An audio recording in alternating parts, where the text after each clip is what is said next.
That night, when my father roared not to talk back to her and watched my stepmother beat me, I thought I was entirely alone. I was 30 years old, yet they treated me like silent property. I had no idea that just outside the hallway, someone was secretly recording everything. Years later, facing my family in federal court, that video, along with a safe hidden behind a painting, would transform their assumed victory into the shock of their lives. My name is Jade Mason, and as I stepped out of the black sedan onto the pavement in front of the Alfred A. Araj United States Courthouse in Denver, the world seemed to dissolve into a chaotic blur of white flashes and aggressive shouting. The morning air was crisp, typical for Colorado in late autumn, biting at my exposed skin, but I barely felt the chill. All I could feel was the rhythmic thud of my own heart against my ribs, a war drum announcing a battle that had been 30 years in the making. The reporters were swarming the steps like vultures sensing a carcass, their cameras clicking in a frantic staccato that sounded like gunfire. They were hungry for the downfall of a dynasty, or perhaps the public humiliation of a daughter who had dared to turn against her own blood. I kept my chin high, my eyes fixed on the revolving glass doors that promised sanctuary, or at least a different kind of arena. "Jade, is it true you falsified the mental health records?" one reporter screamed from my left. "Ms. Mason, do you have any comment on your father's statement regarding the embezzlement?" another shouted from the right, thrusting a microphone dangerously close to my face. I did not flinch. I did not blink. I walked with a precision I had practiced in my mirror for weeks. Every step was a reclamation of the ground they had spent decades trying to take from me. This was not merely a civil dispute over an estate or a family squabble over a will. The docket inside that building told a much darker story, one of racketeering, wire fraud, witness intimidation, and the systemic abuse of a dependent, my father, Victor Rowan, and my stepmother, Lydia, were not just fighting for money today. They were fighting to keep their carefully constructed masks from shattering into a million irreparable pieces. Inside the courtroom, the atmosphere shifted from chaotic noise to a heavy, suffocating silence. The air smelled of furniture polish, old paper, and the sterile, metallic scent of fear. I walked down the center aisle, feeling the gaze of everyone in the gallery pressing against my back. The pews were packed, real estate moguls, former associates of Northbridge Meridian Properties, and curious onlookers who treated the destruction of a wealthy family as a spectator sport were all present. I took my seat at the plaintiff's table. To my right sat Mariah Grant, the assistant United States attorney who had taken my case when everyone else told me to settle and disappear. Mariah was a woman of sharp angles and even sharper intellect, wearing a navy suit that meant business. She looked up from her files as I sat down, her expression softening just enough to offer me something I had starved for my entire life within the walls of the Summit Ridge estate: respect. "Take a deep breath, Jade," Mariah whispered, her voice a grounding anchor. "You are not the person they say you are. Remember that." I nodded, my hands gripping the edge of the mahogany table to stop them from trembling. "I am ready," I said, though my voice sounded foreign to my own ears. Across the aisle, at the defense table, sat the architects of my misery. Victor Rowan sat in the center, occupying his chair with the sprawling arrogance of a man who believed himself to be untouchable. He was wearing a charcoal suit that probably cost more than most people earned in a year. His silver hair perfectly coiffed, he did not look like a man facing federal charges. He looked like a king holding court, annoyed that his subjects were wasting his valuable time. He was chatting idly with his lead counsel, Patrick Rowe, a man known in Denver legal circles as a pit bull who would shred a victim's reputation if it meant securing a win. To Victor's left sat Lydia, my stepmother. She was dressed in a soft pastel cardigan and a modest skirt, a string of pearls resting against her throat. It was her costume, the role of the doting, long-suffering wife and mother. She had perfected the art of looking fragile, projecting an image of gentle victimhood that made people want to protect her. I knew the truth beneath that cashmere and silk. I knew the strength in her hands when she lost her temper. the venom in her voice when the doors were closed and the guests had gone home. She caught my eye for a fraction of a second, and the mask slipped. Her gaze was ice, devoid of warmth, promising retribution for my insolence. And then there was Cole Mason, my half-brother, sitting on Victor's right. He leaned back in his chair, one arm draped over the backrest, tapping a pen against the table with a rhythmic, bored nonchalance. He looked so much like Victor it was unsettling. Cole had always been the golden child, the heir apparent who could do no wrong, even as he helped run the shell companies that were now listed in the indictment. He smirked at me, a small, tight curving of his lips that said, "You're out of your league, little sister." Seeing them there, unified in their disdain for me, triggered a cascade of memories I had tried to suppress. I was suddenly 7 years old again, standing in the foyer of the big house, being told I was not allowed to eat dinner with the guests because I was too clumsy, too loud, too embarrassing. I remembered the way Victor would look through me as if I were made of glass, only acknowledging my existence when Lydia complained about some imagined slight. I remembered being told I was insufficient, that I did not have the Mason killer instinct, that I was a burden they graciously tolerated. For 3 decades, they had controlled the narrative. They had painted me as the unstable daughter, the jealous stepchild, the financial liability. They had used my emotions against me, gaslighting me until I questioned my own sanity. They had beaten me down, literally and metaphorically, training me to be silent, to be small, to accept whatever scraps of affection they deigned to throw my way. But as I looked at Victor's manicured hands resting on the defense table, the fear began to recede, replaced by a cold, hard clarity. Not today, I told myself, today. I am not the little girl hiding in the closet. Today, I am not the woman they fired from her own company. Today, they do not get to speak for me. "All rise," the bailiff's voice boomed through the courtroom, startling the room into motion. Judge Ramirez entered from the heavy oak door behind the bench. He was a formidable figure, known for his no-nonsense approach to white-collar crime and his impatience with courtroom theatrics. He swept his black robes around him as he took his seat, his eyes scanning the room over the rim of his reading glasses. He looked first at the defense, then at the prosecution, his gaze lingering on me for a moment. It was an impartial look, weighing, assessing. The courtroom settled back down, the rustle of fabric and the shifting of bodies, the only sounds before absolute silence took hold. It was the kind of silence that precedes an explosion. The air was thick with tension, electric and volatile. Everyone in that room knew that what was about to happen would destroy reputations and rewrite history. The secrets that had been buried in the foundations of the Rowan family empire were about to be excavated, one ugly truth at a time. Judge Ramirez cleared his throat. "We are on the record in the matter of the United States versus Victor Rowan, Lydia Rowan, and Cole Mason.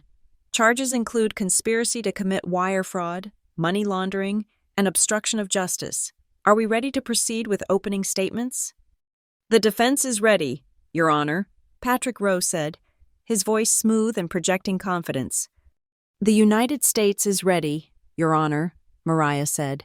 Standing up, her voice was steady, lacking the theatricality of Rowe's, but carrying the weight of absolute certainty. Mariah sat back down and turned to me. She placed a hand on my forearm, a warm, solid pressure. "Jade," she whispered, her voice barely audible over the hum of the HVAC system. "Look at them. Really look at them. They think this is a game. They think they have already won because they have the money and the connections. They think you are the same person who ran out of that house 3 years ago." I saw Victor adjusting his cufflinks, looking bored. I saw Lydia smoothing her skirt, checking her reflection in a small compact mirror she had snuck onto the table. I saw Cole scrolling through something on a tablet, likely checking stock prices or sports scores. They were so sure of themselves. They were so certain that their version of reality, the version where I was the villain and they were the saints, would prevail. "They have no idea what is coming," I whispered back. "No," Mariah agreed. "They don't. Are you ready to show them?" My gaze drifted down to the table in front of us. Sitting there, stark against the dark wood, was a small, silver USB drive. It looked innocuous, like something you might use to store college essays or family vacation photos. But that small piece of technology contained the nuclear option. It held the digital ghost of a night that had defined my existence. A night I had tried to forget, but was now my greatest weapon. I reached out and touched the cool metal of the drive with the tip of my finger. I thought about the bruises that had taken weeks to fade. I thought about the humiliation of begging for my father's help while he stood by and watched. I thought about the years of therapy, the nightmares, the crushing loneliness of facing a family united against you. I looked up at the judge, then at the jury, and finally, I let my eyes rest on Victor. He was looking at me now, a sneer curling his lip. He mouthed something to me. I could not hear the words, but I knew the shape of them. "Don't talk back." A fire ignited in my chest, burning away the last remnants of the frightened child I used to be. I sat up straighter, squaring my shoulders. "I am ready," I said to Mariah, my voice clear and strong. "Let's burn it down." Mariah nodded and picked up the USB drive, sliding it into the evidence envelope. The trial was beginning. The opening statements would paint a picture of corporate greed and family betrayal, but the true story, the story that would gasp the breath out of every person in this room, was waiting inside that silver drive. My father and stepmother believed they had committed the perfect crime because they thought they were the only ones in the room that night. They thought their power gave them the right to rewrite the truth. They thought my silence was permanent. I watched Mariah stand and walk toward the podium. I took a slow breath, filling my lungs with the stale courtroom air. If only they knew that from that night, 5 years ago, someone had been standing in the shadows, holding a phone, recording every single blow. To understand why I walked into that courtroom with a hardened heart, you have to understand the lie that was the Rowan family. To the outside world, we were the picture of American excellence. We appeared in the society pages of the Denver Post, smiling at galas, cutting ribbons at new developments, and hosting fundraisers for causes that Lydia pretended to care about. But inside the limestone walls of Summit Ridge, the air was poisonous. Even at 25 years old, with a master's degree in finance and a senior analyst position at Northbridge Meridian Properties, I was not treated as an adult. I was treated as an intruder who had overstayed her welcome. I managed the company's cash flow. I spotted the market trends that made my father richer. And I worked 60-hour weeks to prove my worth. Yet, the moment I crossed the threshold of our family estate, I was stripped of my credentials. To Lydia, I was simply the mistake her husband had made with his first wife, a living reminder that she was the second choice, even if she was now the queen. Lydia had a terrifying talent for duality. In public, she was the epitome of grace. She would link her arm through mine at charity luncheons, squeeze my bicep affectionately, and tell her friends how proud she was of her brilliant stepdaughter. Her voice would be like warm honey, but the second the car doors closed, the warmth would evaporate, replaced by a sneer of absolute disgust. She would criticize my hair, my weight, my laugh, and my choice of clothing.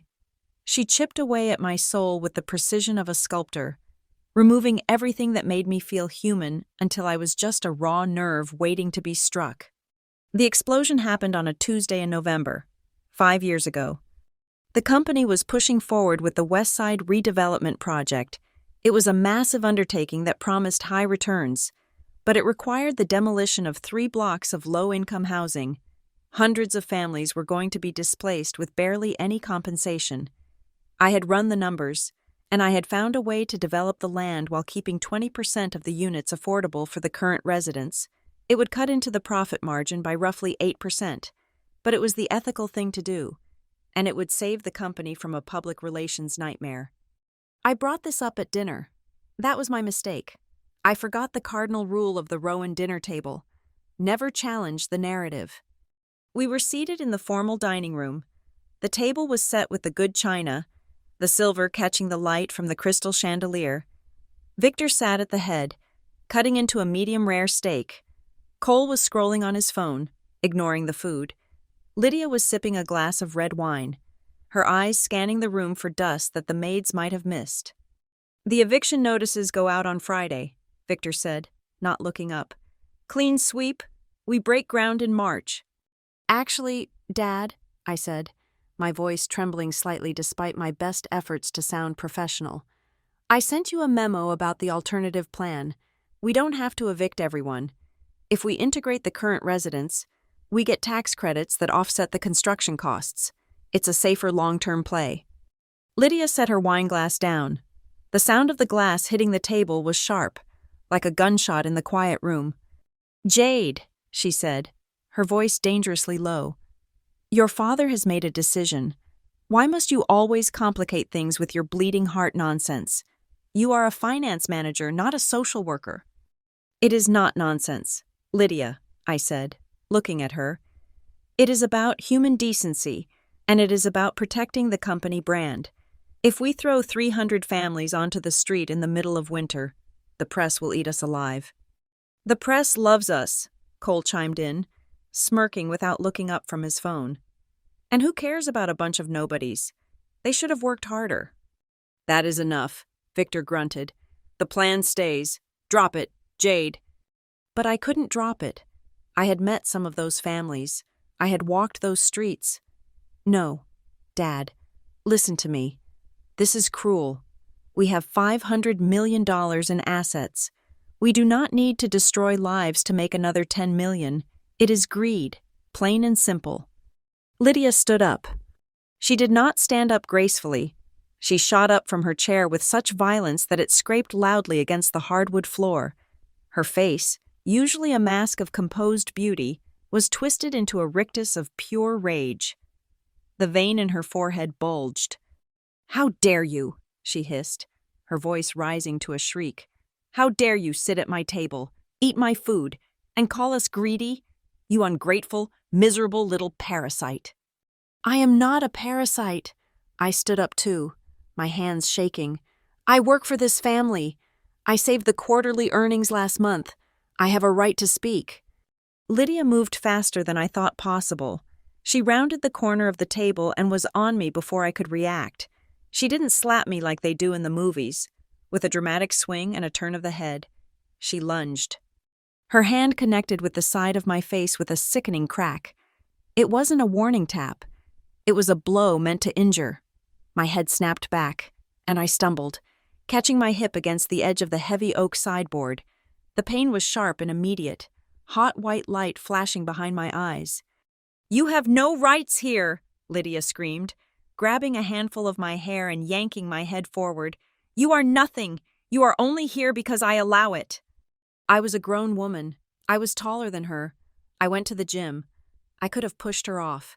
I could have fought back. But 30 years of conditioning kicked in.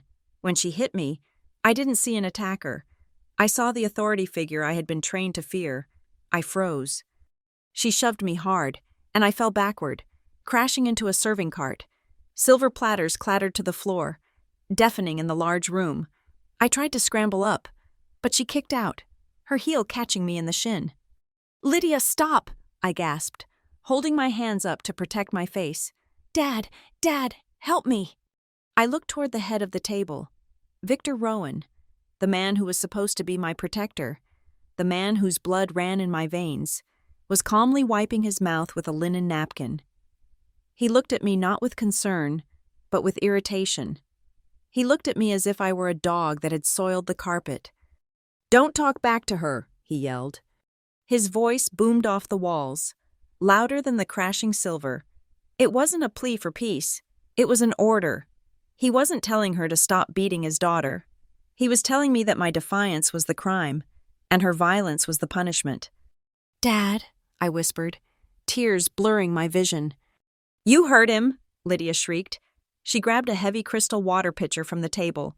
For a second, I thought she was going to smash it over my head. Instead, she threw the water at me, soaking my blouse and hair, the ice cubes hitting my face like stones. "Get out of my sight. You are disgusting." I looked at Cole, my brother. He was leaning back in his chair, his phone finally down on the table. He was watching the scene with a look of mild amusement, a smirk playing on his lips. It was the look one might give a reality television show that had taken an interesting turn. He didn't move a muscle to help me. He looked entertained. The realization broke something inside me that the physical blows hadn't touched. I was not family to them. I was a target. Blood was trickling from my nose where her hand had caught me, dripping onto my white silk shirt. The metallic taste of it filled my mouth. I scrambled to my feet, slipping on the wet floor. My dignity left in puddles around my ankles. I didn't say another word. There were no words left to say. I turned and ran. I ran out of the dining room, my footsteps echoing in the cavernous hallway. I ran past the portraits of our ancestors who stared down with judgmental eyes. I ran up the grand staircase, my breath coming in ragged sobs. I made it to my bedroom and locked the door.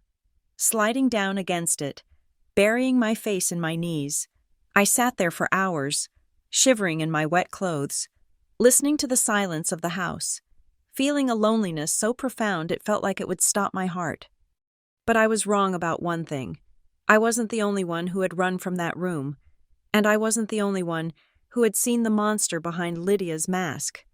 Down in the hallway, pressed into the dark alcove beneath the stairs, was a pair of eyes wide with terror. Tessa Kane was 16 years old, the granddaughter of our head housekeeper, Mildred. She had come to the main house to collect the dinner linens for the laundry. She had been standing in the service corridor, just outside the dining room archway, when the shouting started. Tessa knew the rules of Summit Ridge: be invisible, hear nothing, see nothing, but when she heard the sound of the slap, that awful, meaty sound of flesh on flesh, and heard me scream for my father, she hadn't run away. Trembling, her heart hammering against her ribs like a trapped bird, Tessa had pulled her smartphone from her apron pocket. She hadn't dared to step into the room, but she had angled the lens through the crack in the partially open door. She had captured it all. The video on her screen was shaky at first, then steadied. It showed the high-definition reality of the Rowan family dinner. It showed Lydia's face twisted in hate as she yanked my hair. It showed me cowering, hands raised. It captured Victor's booming command, "Don't talk back to her," with crystal clarity. It captured Cole's smirk. It captured the water being thrown and the blood on my face as I fled. Tessa had stopped recording the moment I ran past her hiding spot. She had pressed the phone to her chest, breathing hard, terrified that Cole or Victor would come out and find her. When the coast was clear, she had run back to the servants' quarters, her hands shaking so badly she almost dropped the device. She didn't know what to do with it.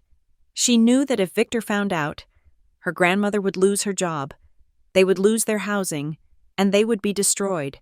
The Rowans crushed anyone who opposed them. So, late that night, under the covers of her small bed in the carriage house, Tessa did the only thing she could think of.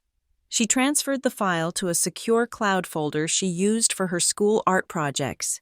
She didn't name it Rowan Fight or Evidence.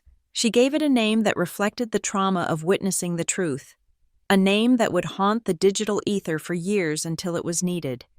She named the file, Night I Saw Everything. She closed the laptop, vowing never to speak of it. She didn't tell her grandmother. She certainly didn't tell me. I was the tragic figure in the video, and she was just the silent observer. Up in my room, I cleaned the blood off my face and packed a bag, planning my escape, thinking I had no proof, no allies, and no hope. I had no idea that 3 floors down, a 16-year-old girl had just saved my life. It would just take me 3 years to find out. 2 years after the incident in the dining room, the floor fell out from under us. It was not just a stumble. It was a catastrophic collapse of the local real estate market that threatened to swallow Northbridge Meridian Properties whole. We were over-leveraged on 3 major commercial developments in the downtown district, and when the interest rates hiked and the anchor tenants pulled out, our liquidity evaporated overnight. The office became a morgue. People walked through the hallways in silence, terrified of the inevitable layoffs. My father, Victor, conveniently chose this moment to suffer a cardiac episode. I never saw a medical chart, but he retreated to his private wing at Summit Ridge, claiming his heart could not take the stress of the impending bankruptcy. Cole, predictably, vanished. He spent those critical weeks in Aspen, posting photos of himself on the slopes, captioning them with oblivious quotes about grinding and hustle while the company burned. That left me. I moved a cot into my office. For 6 weeks, I did not see the sun. I worked 18 hours a day, fueled by stale coffee and a desperate, pathetic need to save the legacy my grandfather Arthur had built. I negotiated with creditors who were ready to foreclose. I restructured our debt with aggressive terms that made my stomach turn. I fired people I had known for a decade, looking them in the eye and handing them severance packages that I knew were too small, hating myself with every signature. But the math still did not work. We were short on the bridge capital needed to satisfy the covenants of our primary lending agreement.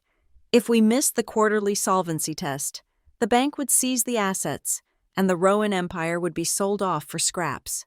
I stared at the spreadsheet until the lines blurred.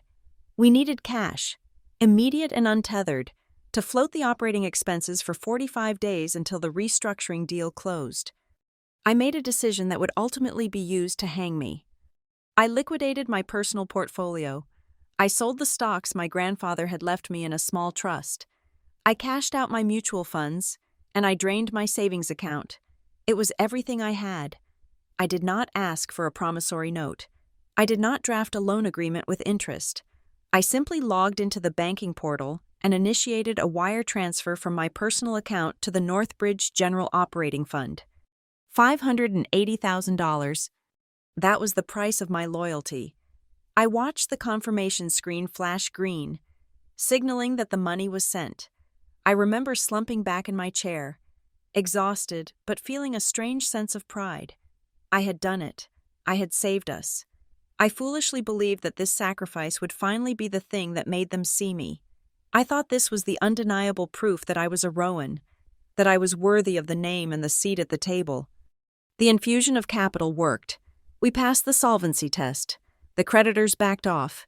The restructuring deal went through, and the company stabilized. By the next quarter, Northbridge Meridian Properties was not only safe, it was profitable again. The narrative shifted immediately. The local business journals ran profile pieces on Victor's miraculous recovery and his steady hand during the storm. They praised Cole as the heir apparent, who represented the youthful resilience of the brand.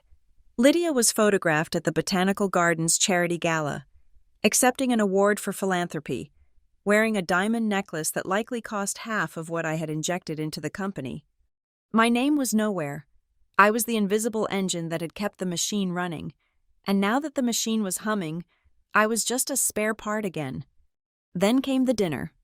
It was 3 months after the crisis had passed. I was summoned to Summit Ridge for what Victor called a strategy assessment. I arrived expecting a discussion about the new fiscal year, perhaps even a promotion or a partnership offer. I walked into the dining room, the same room where Lydia had beaten me, the same room I still had nightmares about, and found the atmosphere frigid. Victor sat at the head of the table, looking robust and healthy, his heart condition a distant memory. Lydia sat to his left, her posture rigid. Cole was there, too. Smiling that tight, knowing smile that always made my skin crawl. There were no place settings for dinner, just a single manila folder sitting in front of my father. "Sit down, Jade," Victor said. He did not gesture to a chair. He simply commanded. I sat. "Is everything okay? The Q3 numbers look fantastic. We are up 12%. "This is not about the numbers, Jade," Victor said, placing his hand over the folder. "It is about the integrity of this organization. The board has been reviewing the books from the crisis period." I felt a cold knot form in my stomach. "And they should be happy. We survived." "They are concerned," Victor continued, his voice devoid of emotion. "They are concerned about the irregularity of the accounts. They are concerned about the mixing of personal and corporate funds. It looks messy. Jade, it looks frantic. It looks like the actions of someone who is emotionally unstable." I blinked, unable to process what he was saying. "Unstable? Dad, I put $580,000 of my own money into this company to stop the bank from seizing the building. I saved us. Lydia spoke then. Her voice was soft, laced with fake concern. We know you think that is what you were doing, sweetie, but to an auditor? To the outside world? It looks like you were trying to buy influence, or worse, hide something, moving that much money without proper board authorization. It is erratic. I did not have time for board authorization, I argued, my voice rising. You were sick in bed, and Cole was skiing in Aspen. I had 4 hours to make payroll. And that is the problem, Cole said, leaning forward. You panic. You always have. You get emotional, and you make rash decisions. We can't have a CFO who operates on feelings. We have made a decision, Victor said, opening the folder. He slid a single piece of paper across the mahogany table toward me. It was a termination letter. Effective immediately, Victor said. You are relieved of your duties at Northbridge Meridian Properties. We are classifying it as a termination for cause, due to financial mismanagement and breach of protocol. I stared at the paper. The words swam before my eyes. Termination for cause. That meant no severance, no unemployment benefits, and with a mark like that on my record from a major firm, I would be unhireable in the finance sector of Denver. You are firing me? I whispered. After I gave you everything I had? After I saved you? We are protecting the company, Victor said, closing the folder. And frankly, Jade, we are protecting you. You need help. You have been spiraling for years. This obsession with proving yourself, this martyr complex, it is not healthy. What about my money? I asked, my voice trembling. The $580,000, that was a loan. Lydia laughed. It was a dry, sharp sound. A loan requires paperwork, Jade. A loan requires terms. You just dumped money into an account. As far as the books are concerned, that was a voluntary contribution to cover your own mistakes. Consider it a tuition fee for the lesson you are learning today. You are stealing from me, I said. Standing up, the chair scraped back, a ghostly echo of the night of the assault. You are stealing my money and my career. Careful, Jade, Victor warned, his eyes narrowing. Do not make a scene. If you leave quietly, we will not press charges for the financial irregularities. We will keep your breakdown private. But if you fight this, if you try to drag our name through the mud, we will destroy you. We will paint you as a thief and a lunatic, and we have the lawyers to make it stick. I looked at them. My father, the titan of industry who bullied his way to the top. My stepmother, the viper in pearls. My brother, the parasite who feasted on my labor. They had taken my work, my money, and my dignity, and now they were discarding me. I realized then that there was no pleading with them. There was no logic that could penetrate their greed. They had planned this. They had waited until the cash was safe, until the danger passed, and then they executed me. I reached out and took the termination letter. I folded it neatly and placed it in my pocket. I want my personal effects from my office, I said, my voice dead calm. Security has already packed a box for you, Cole said, gesturing to the door. It is waiting at the gate. Do not come back to the building. I turned and walked out of the dining room. I did not run this time. I walked with a heavy leaden tread, feeling the weight of the betrayal crushing my chest. I walked out the front door of the Summit Ridge estate, down the long, winding driveway lined with ancient oak trees. At the security gate, the guard, a man named Frank, who I had known for years and who refused to meet my eyes, handed me a small cardboard box. It was light. It contained a picture frame, a few books, and a stack of file folders I had been working on at home before the crisis. I stood on the sidewalk, the cold wind biting through my blazer. I looked back at the house. The windows were glowing with warm, golden light. I could see the silhouette of Victor raising a glass of wine. They were toasting. They were celebrating the removal of the cancer, the excision of the unstable daughter. They thought I was finished. They thought they had stripped me of all my weapons. I looked down at the box in my arms. Tucked inside that stack of mundane folders were the raw transaction logs from the crisis weeks, I had printed them out to double-check the routing numbers late one night and had never filed them back at the office. They were messy, annotated with my handwriting, and seemingly worthless without the context of the official books. But as I stood there in the dark, shivering not from cold, but from a rage that was finally crystallizing into something useful, I tightened my grip on the box. They had kept my money. They had stolen my credit. But they had forgotten that I was the one who knew where the bodies were buried because I was the one who had dug the graves to save them. I turned my back on Summit Ridge and began the long walk to the train station. I was broke. I was unemployed. I was alone. But as I walked, I made a vow to the cold night air. I would get my $580,000 back, and I would take everything else with it. 3 years had passed since I walked out of the Summit Ridge estate with a cardboard box and a heart hardened by betrayal. I was no longer the desperate daughter seeking approval. I was Jade Mason, a senior forensic investigator for the Helios Integrity Group. My job was to hunt down financial discrepancies, expose embezzlement, and trace hidden assets for high-net-worth divorces and corporate litigations. I had turned my trauma into a profession. I spent my days dissecting the lies of powerful men, finding the truth buried in ledgers and offshore accounts. It was satisfying work. It was precise. It was cold.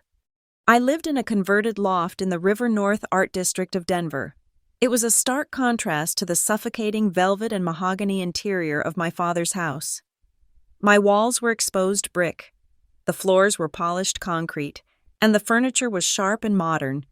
It was a fortress of solitude where I allowed no one to enter, especially not the ghosts of my past. But the past has a way of finding you, even when you lock the door. It was a Tuesday evening in late October. The rain was lashing against the large industrial windows, turning the city lights outside into smeared streaks of neon and gray. I had just returned from a 12-hour shift at Helios, my mind still buzzing with the details of a Ponzi scheme I was unraveling. As I stepped off the elevator onto my floor, I saw it. There was a package leaning against my door. It was not an Amazon delivery or a courier packet. It was a large, flat envelope made of thick, gray paper. There was no postage stamp. There was no return address. There was only my name, Jade Mason, written in the center in a shaky blue ink.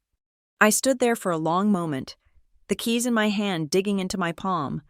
My instinct as an investigator flared. This was an anomaly. I scanned the hallway, empty. The security camera near the elevator was blinking. But whoever had left this knew exactly where to place it to avoid a direct line of sight. I unlocked the door, picked up the envelope, and brought it inside. I did not open it on the kitchen counter. I took it to my desk, put on a pair of latex gloves from my work kit, and switched on the high-intensity desk lamp. I used a letter opener to slice the top edge. Inside, there was a single, folded document. The paper was old, slightly yellowed at the edges, and it carried a faint, distinct scent, pipe tobacco and old leather. My breath hitched. That was the smell of my grandfather Arthur's study. I unfolded the document. It was 3 pages long, written entirely by hand. The handwriting was elegant but forceful, the loops of the letters distinct.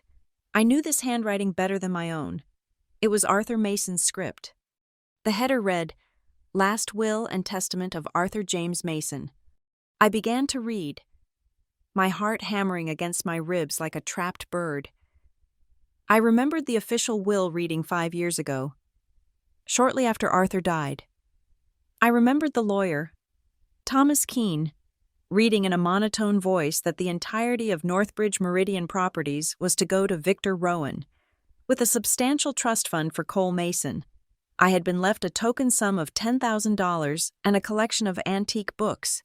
I had accepted it then, believing my grandfather had simply trusted Victor to care for the family. But the document in front of me told a different story. I, Arthur James Mason, being of sound mind and body, hereby revoke all prior wills and codicils. It is my observation that my son-in-law, Victor Rowan, lacks the moral fortitude to preserve the legacy I have built. It is my observation that my grandson, Cole, lacks the discipline required for leadership. Therefore, I bequeath the entirety of my estate, including 100% of the voting shares of Northbridge Meridian Properties, the Summit Ridge Estate, and all liquid assets, to my granddaughter, Jade Mason. I read the paragraph 3 times. Everything. He had left me everything. My hands were shaking so badly I had to set the paper down. This was dated 3 days before Arthur died.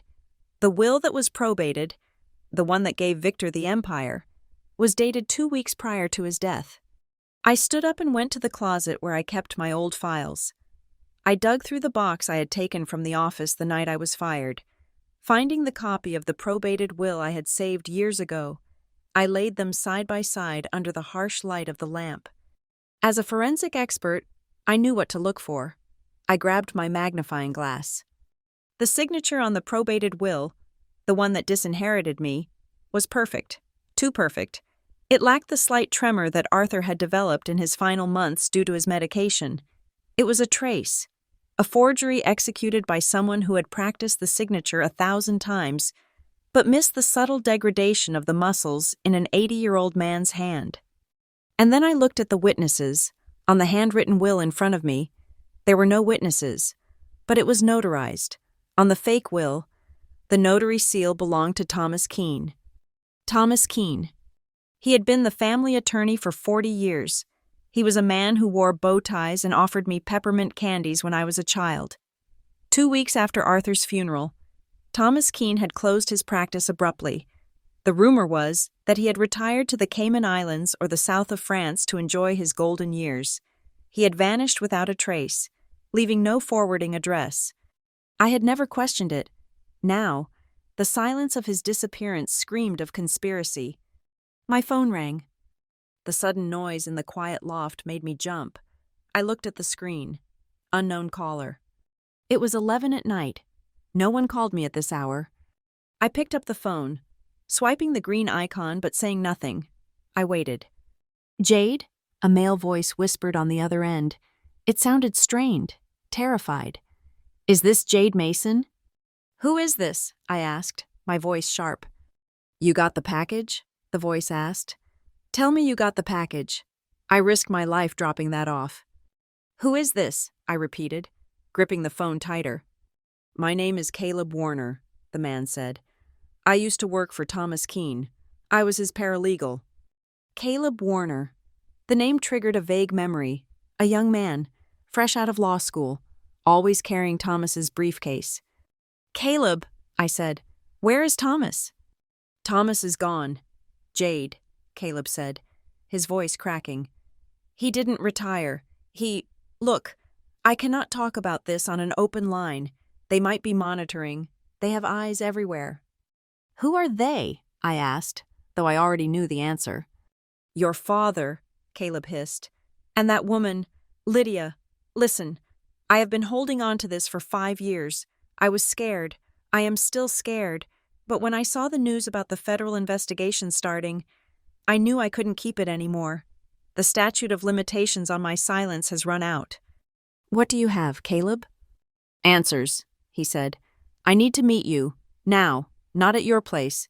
Meet me at the all-night diner on Colfax. The one near the Capitol. Come alone. If I see anyone else, I run. The line went dead. I didn't hesitate. I grabbed my coat, the handwritten will, and my Glock 19, a purchase I had made after a particularly nasty case involving a cartel money launderer, and headed out into the rain. The diner was awash of fluorescent yellow light and the smell of grease. It was mostly empty, save for a trucker nursing a coffee and a couple arguing in a booth. Caleb Warner was sitting in the back corner, wearing a hoodie pulled low over his face. He looked 10 years older than I remembered. His eyes were darting around the room nervously. I slid into the booth opposite him. He flinched. Did you bring it? I asked. Keep your voice down, he whispered. He looked at my hands. You have the will? I have it, I said. Is it real?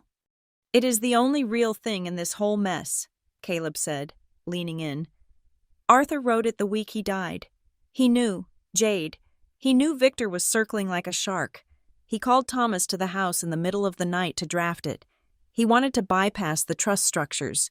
He wanted to give you total control. "So what happened?" I asked, feeling the cold rage simmering in my gut. "Thomas brought the will back to the office to file it," Caleb said, wringing his hands. "The next morning, Victor and Lydia were there. They didn't have an appointment. They just walked into his private office and closed the blinds." Caleb paused, looking out the window at the rain-slicked street. "I was in the file room next door," he continued. "The walls were thin. I heard shouting. I heard Victor yelling that the company would be ruined if a little girl took over. I heard Lydia telling Thomas that they knew about his gambling debts. They knew about the money he had borrowed from the client escrow accounts to cover his losses in Vegas." I stared at him. "That was blackmail," I said. "It was worse than blackmail," Caleb said. "Lydia told him that if the handwritten will was filed, they would not only expose his embezzlement, but they would make sure he died in prison. But if he destroyed it and drafted a new one that they dictated, they would pay off his debts and give him $2 million to disappear." "And he took it," I said, disgust curling my lip. "He was trapped, Jade," Caleb said, defending him weakly. "He was an old man. He was scared. He forged the new will. He backdated it. He watched Victor burn the copy of the handwritten one in the metal trash can right there in the office." "If he burned it, then what is this?" I tapped the bag containing the document. "Arthur was smart," Caleb said. "He made Thomas sign 2 originals that night at the house. He kept one. Thomas took one. Victor burned the one Thomas brought back, but he didn't know about the second one. Arthur had hidden it, but Thomas kept something else." Caleb reached into his pocket and pulled out a small black USB drive. He slid it across the sticky table. "Before Thomas left town," Caleb said, his voice barely a whisper. "He was terrified that Victor would kill him anyway to tie up the loose end. He made a recording. He gave it to me and told me to hide it. He said, 'If I ever come up dead, you give this to the police.' But then he just vanished. And I was a coward. I just wanted to stay alive." I picked up the USB drive. It felt heavy, loaded with the weight of 5 years of lies. "Why give it to me now?" I asked. "Because I saw you on the news," Caleb said, looking at me with watery eyes. "Walking into that courthouse, you looked like you were ready to fight. And I am tired of looking over my shoulder. Thomas is dead. Jade, I know he is. They didn't let him retire. And if they killed him, they will kill anyone who knows." He stood up abruptly. "That drive is the confession. It is Thomas, on video, explaining exactly how they forced him to do it. It proves the fraud. It proves the coercion." "Caleb, wait," I said. "I have to go," he said, pulling his hood up. "Don't tell them you got it from me. Just use it. Bury them." He rushed out of the diner, disappearing into the rain before I could stop him. I sat there for a moment, clutching the drive. I paid the bill and walked back to my car. I locked the doors and plugged the USB into my laptop, which I always kept in the passenger seat. A video file popped up. Confession TK MP4. I clicked play. The face of Thomas Keene filled the screen. He looked haggard, sweating, sitting in his office with the blinds drawn. He was looking constantly at the door. "My name is Thomas Keene." The video began. "If you are watching this, then I have likely met with an unfortunate accident.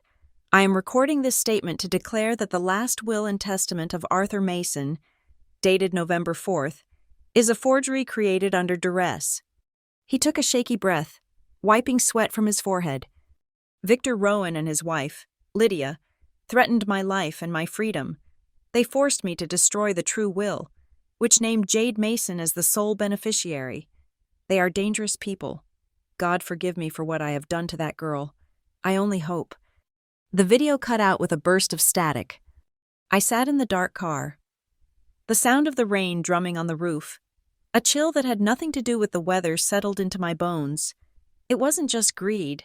It wasn't just family dysfunction. It was a crime. My grandfather had left me the sword to slay the dragon, and they had stolen it from my hands. But now, I had it back, and I had the testimony of the man who helped them steal it. I started the engine. The road ahead was wet and dark, but for the first time in 5 years, I could see the destination clearly. I wasn't just going to sue them for money. I was going to send them to prison. But as I pulled out of the parking lot, I noticed headlights in my rearview mirror. A black SUV, idling in the corner, pulled out and began to follow me. The warning in the loft had been the handwritten will.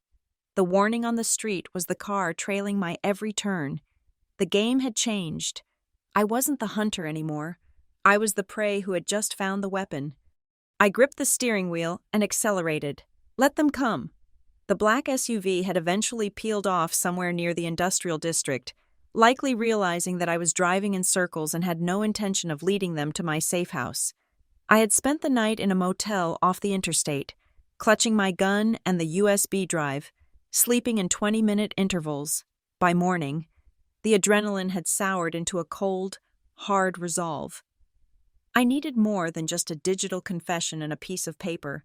I needed context. I needed to know exactly how the machinery of the betrayal had been assembled. I drove to the outskirts of Aurora, to a small, weathered bungalow with peeling blue paint. This was where Mildred Kane lived. Mildred had been the head housekeeper at Summit Ridge for 30 years.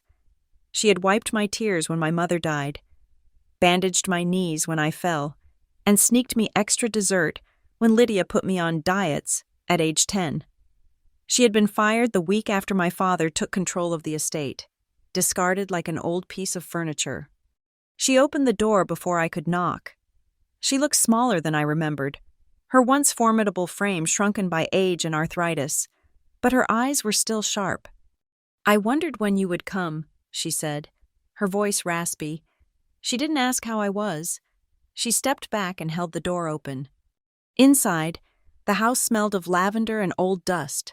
We sat in her cramped kitchen, mugs of black tea steaming between us. I laid the handwritten will on the table. Mildred didn't gasp. She just reached out a trembling hand and traced the signature. "I knew it existed," she whispered. "I never saw it, but I knew." "Tell me about that week, Mildred," I said. "The week he died." She looked out the window at the gray sky. The house was quiet, too quiet.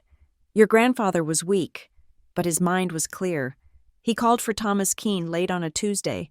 I remember because I was polishing the silver in the hallway. She took a sip of tea, her hands shaking slightly. Victor and Lydia arrived an hour later. They weren't supposed to be there. They stormed past me. Lydia, she had this look on her face, like a predator sensing blood in the water.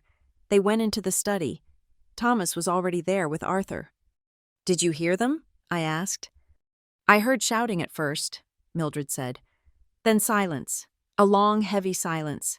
When I brought in the coffee tray later, the mood was suffocating. Arthur was sitting at his desk, signing papers, but it wasn't a normal signing.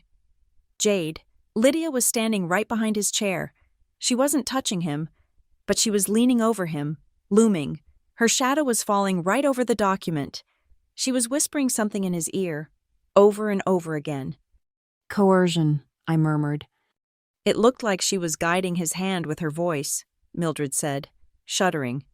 Victor was standing by the fireplace, watching the fire, refusing to look at the old man. When Arthur finished, he dropped the pen. He looked defeated. He looked at me. Jade. He looked right at me and his eyes were begging for forgiveness. "He didn't have a choice," I said, thinking of the threats against Thomas Keene. They had everyone trapped. "Wait," Mildred said. She stood up and shuffled to a bookshelf in the living room. She pulled down a thick, leather-bound photo album. "I kept this. I wasn't supposed to. Lydia ordered all the personal albums to be burned after the funeral. She wanted to erase the history, but I saved one." She opened the album on the kitchen table. It was filled with snapshots of my childhood, of Arthur in his prime, of the gardens at Summit Ridge before Lydia turned them into manicured, soulless sculptures. "Look at this," Mildred said, pointing to a photo dated 3 years before Arthur's death. It was a candid shot of Arthur in his study. He was laughing, holding a glass of scotch, but I wasn't looking at him. My investigator's eye immediately scanned the background.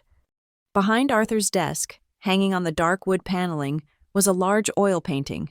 It was a landscape of the Colorado Rockies. a heavy, brooding piece that I had always loved. But in this photo, something was wrong. "The frame," I said, leaning closer. "It is crooked." "Arthur was a perfectionist," Mildred said. "He would never tolerate a crooked picture, unless it had been moved recently." I pulled a magnifying glass from my bag. I never went anywhere without my kit, and hovered over the image. The painting was indeed tilted slightly to the right, exposing a sliver of the wall behind it. There was a faint, rectangular outline in the paneling, a seam. "A wall safe," I breathed. "I never saw him use it," Mildred said. "But a few weeks before he passed, when his mind was wandering, he kept talking about the mountain view. I thought he meant the window, but one day, he grabbed my wrist. He was lucid for a second. He said, 'Mildred, the mountain hides the truth. Only Jade can open it. She is the only one who knows the date.'" "The date?" I asked. "What date?" He didn't say. He just said, "She will know, because it was the day she truly became a Mason." I sat back, my mind racing, a hidden safe.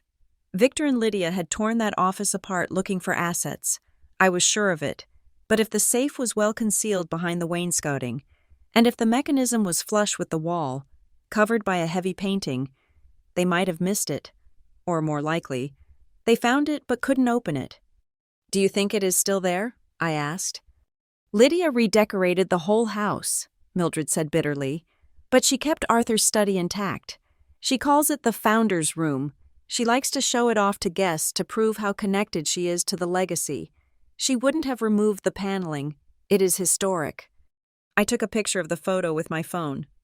"Thank you, Mildred. You have no idea how much this helps." "Be careful, child," Mildred said, gripping my hand. Her skin was papery and cold. "They are not just greedy. They are wicked. I saw the way Cole looked at you that night you ran away. He enjoyed your pain. Do not underestimate how far they will go to keep what they stole." I left Mildred's house with a new destination in mind, but first, I needed to go home. I needed to process the evidence and formulate a plan to get into Summit Ridge. I drove back to the city, the rain finally letting up. The streets of the Rhino district were slick and reflective. I parked my car 2 blocks away from my building, checking for the black SUV. Nothing. I walked to my building, key fob in hand. The lobby was empty. I took the freight elevator up to the 4th floor. As the heavy metal doors slid open, I felt a shift in the air pressure of the hallway. My front door was unlocked. I had double-locked it. I had engaged the deadbolt. I drew my weapon immediately. I cleared the hallway, listening for any sound. Silence. I pushed the door open with my foot, leading with the gun. My loft, my sanctuary, had been decimated. It wasn't just a robbery. It was a violent tantrum. My bookshelves had been pulled down. Thousands of dollars worth of forensic accounting texts spilled across the floor. The sofa was slashed, white stuffing erupting like entrails. My desk had been overturned. The monitors were smashed. The kitchen drawers were pulled out, cutlery scattered across the concrete. They had been looking for something specific. They had been looking for the will. I moved through the apartment, checking the closets, the bathroom, empty. Whoever had done this was gone. I holstered my weapon and walked to what remained of my dining table. It was the only surface that hadn't been completely cleared. In the center of the table, pinned down by a heavy glass paperweight that I used to keep on my desk, was a single sheet of paper. It was my personal stationery. Someone had taken a pen from my desk and written on it. I picked it up. The handwriting was jagged, aggressive. Pressing so hard the paper was nearly torn. It was Victor's handwriting. I had seen it on birthday cards that his secretary signed for him, on report cards he refused to look at, on the termination letter he slid across the table. The note read, "Discipline is the bridge between goals and accomplishment." I froze. It was a quote Arthur used to make me write in my journal when I was a child. He used to say it when I was studying late at night, encouraging me. It was a phrase of love, of mentorship. But below it, in larger, darker letters, Victor had added 3 words: "Stop or else." He was using Arthur's words to taunt me. He was telling me that he had corrupted everything: my memories, my safe space, my legacy. He was telling me that he could walk into my home whenever he wanted. He was telling me that he knew I was undisciplined and that he was the one in control. Fear, cold and sharp, tried to claw its way up my throat. I swallowed it down. If they were this desperate, it meant they were scared. They hadn't found the will because I had it with me.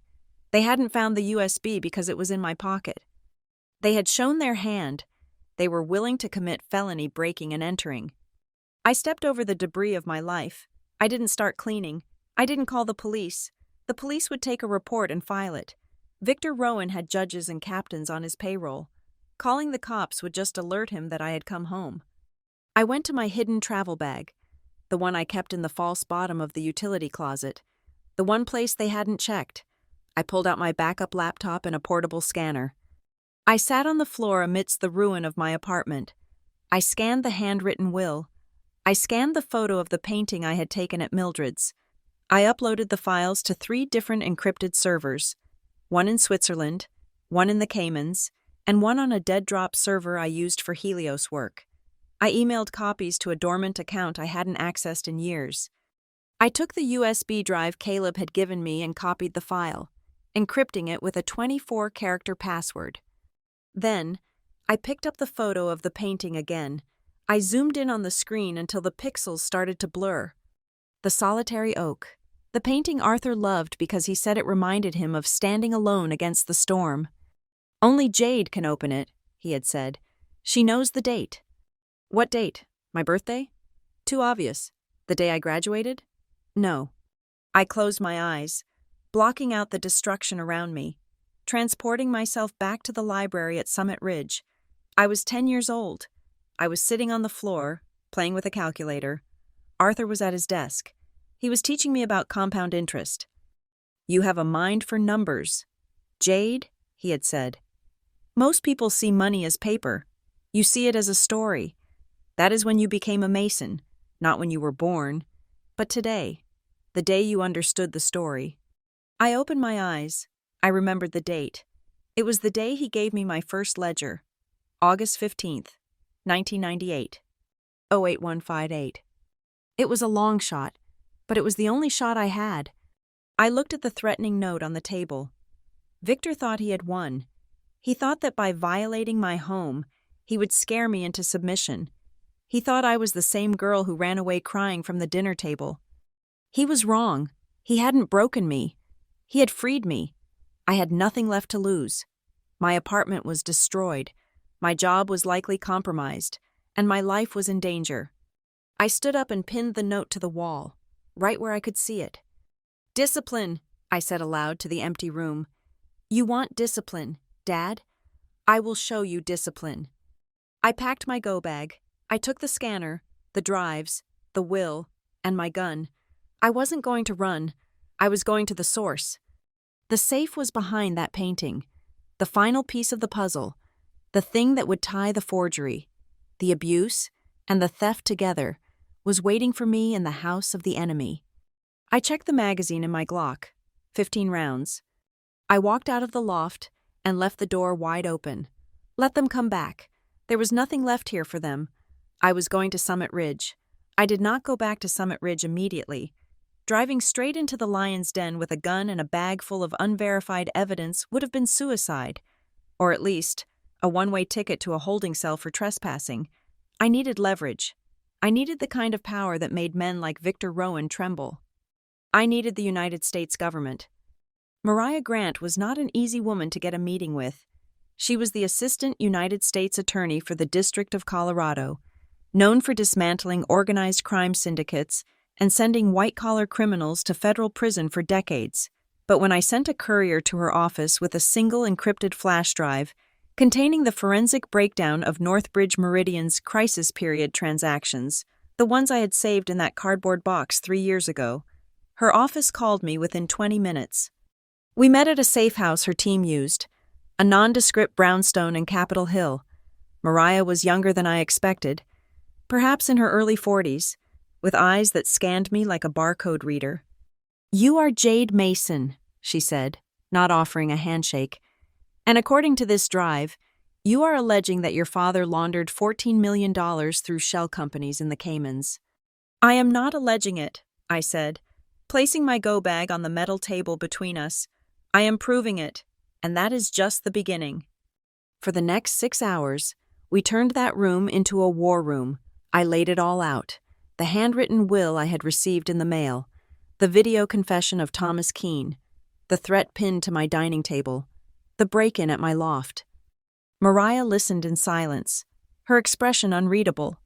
But when I showed her the transaction logs, the ones proving that the money I had loaned the company was immediately funneled into an account named VLR Holdings and then bounced through 3 offshore banks before landing in Victor's personal trust, she stood up and walked to the whiteboard.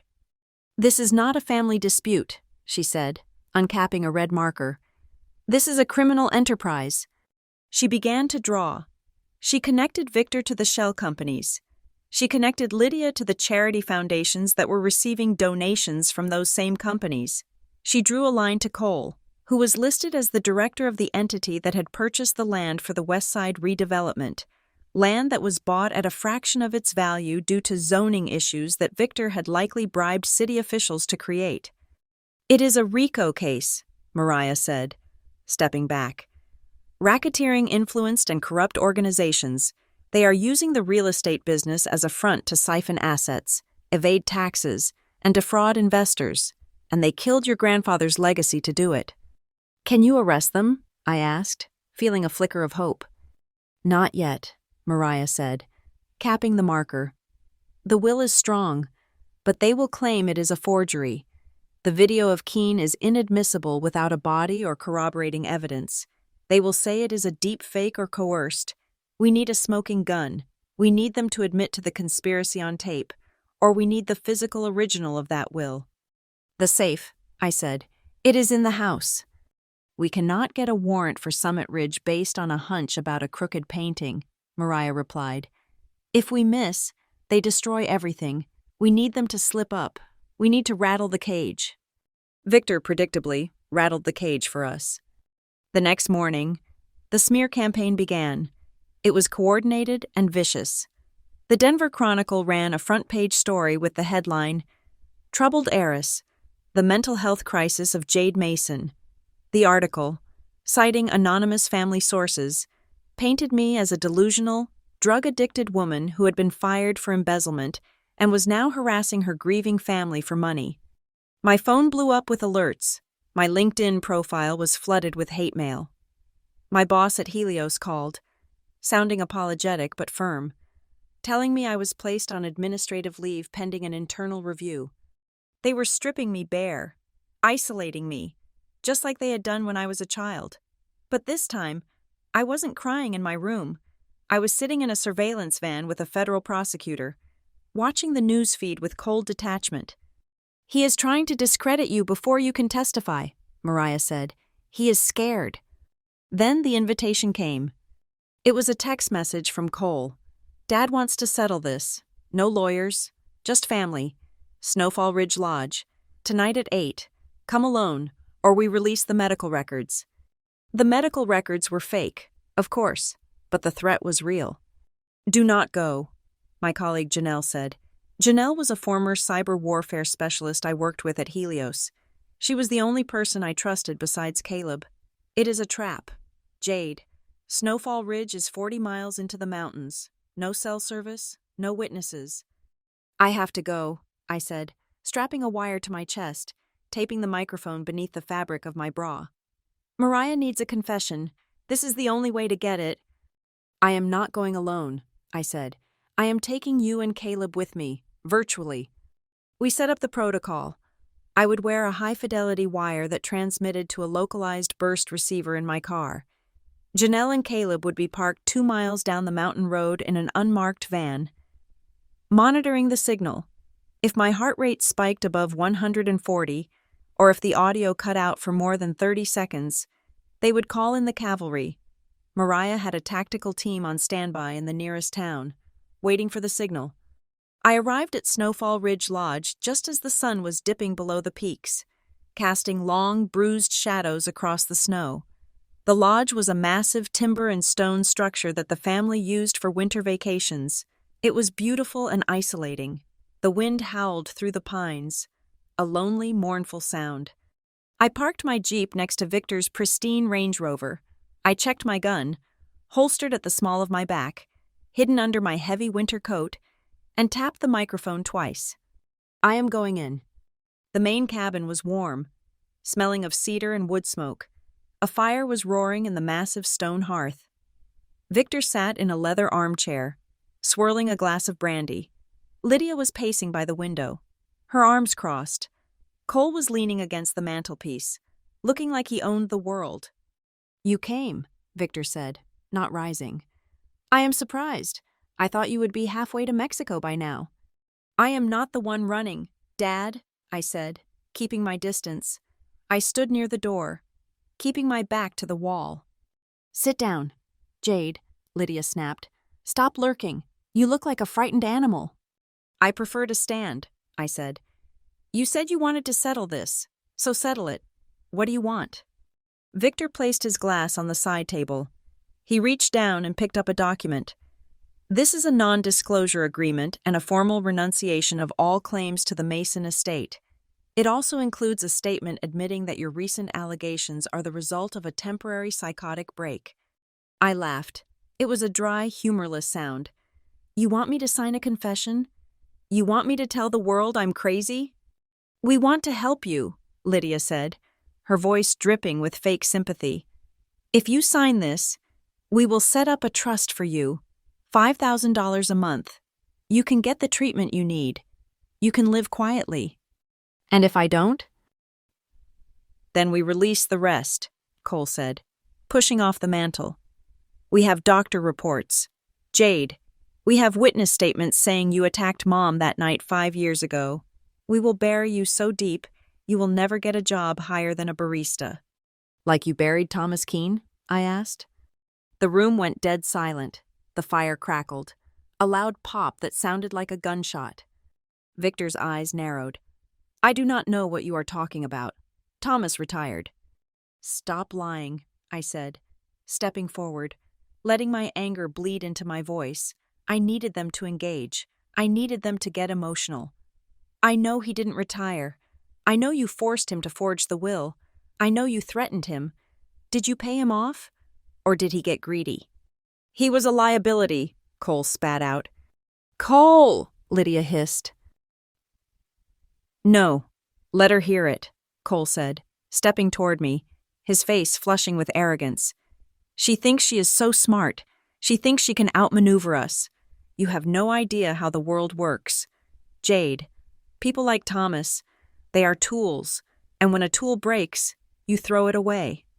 "Is that what you did?" I pressed, my heart rate climbing. "Did you throw him away? Cole, did you kill him?" "We handled it!"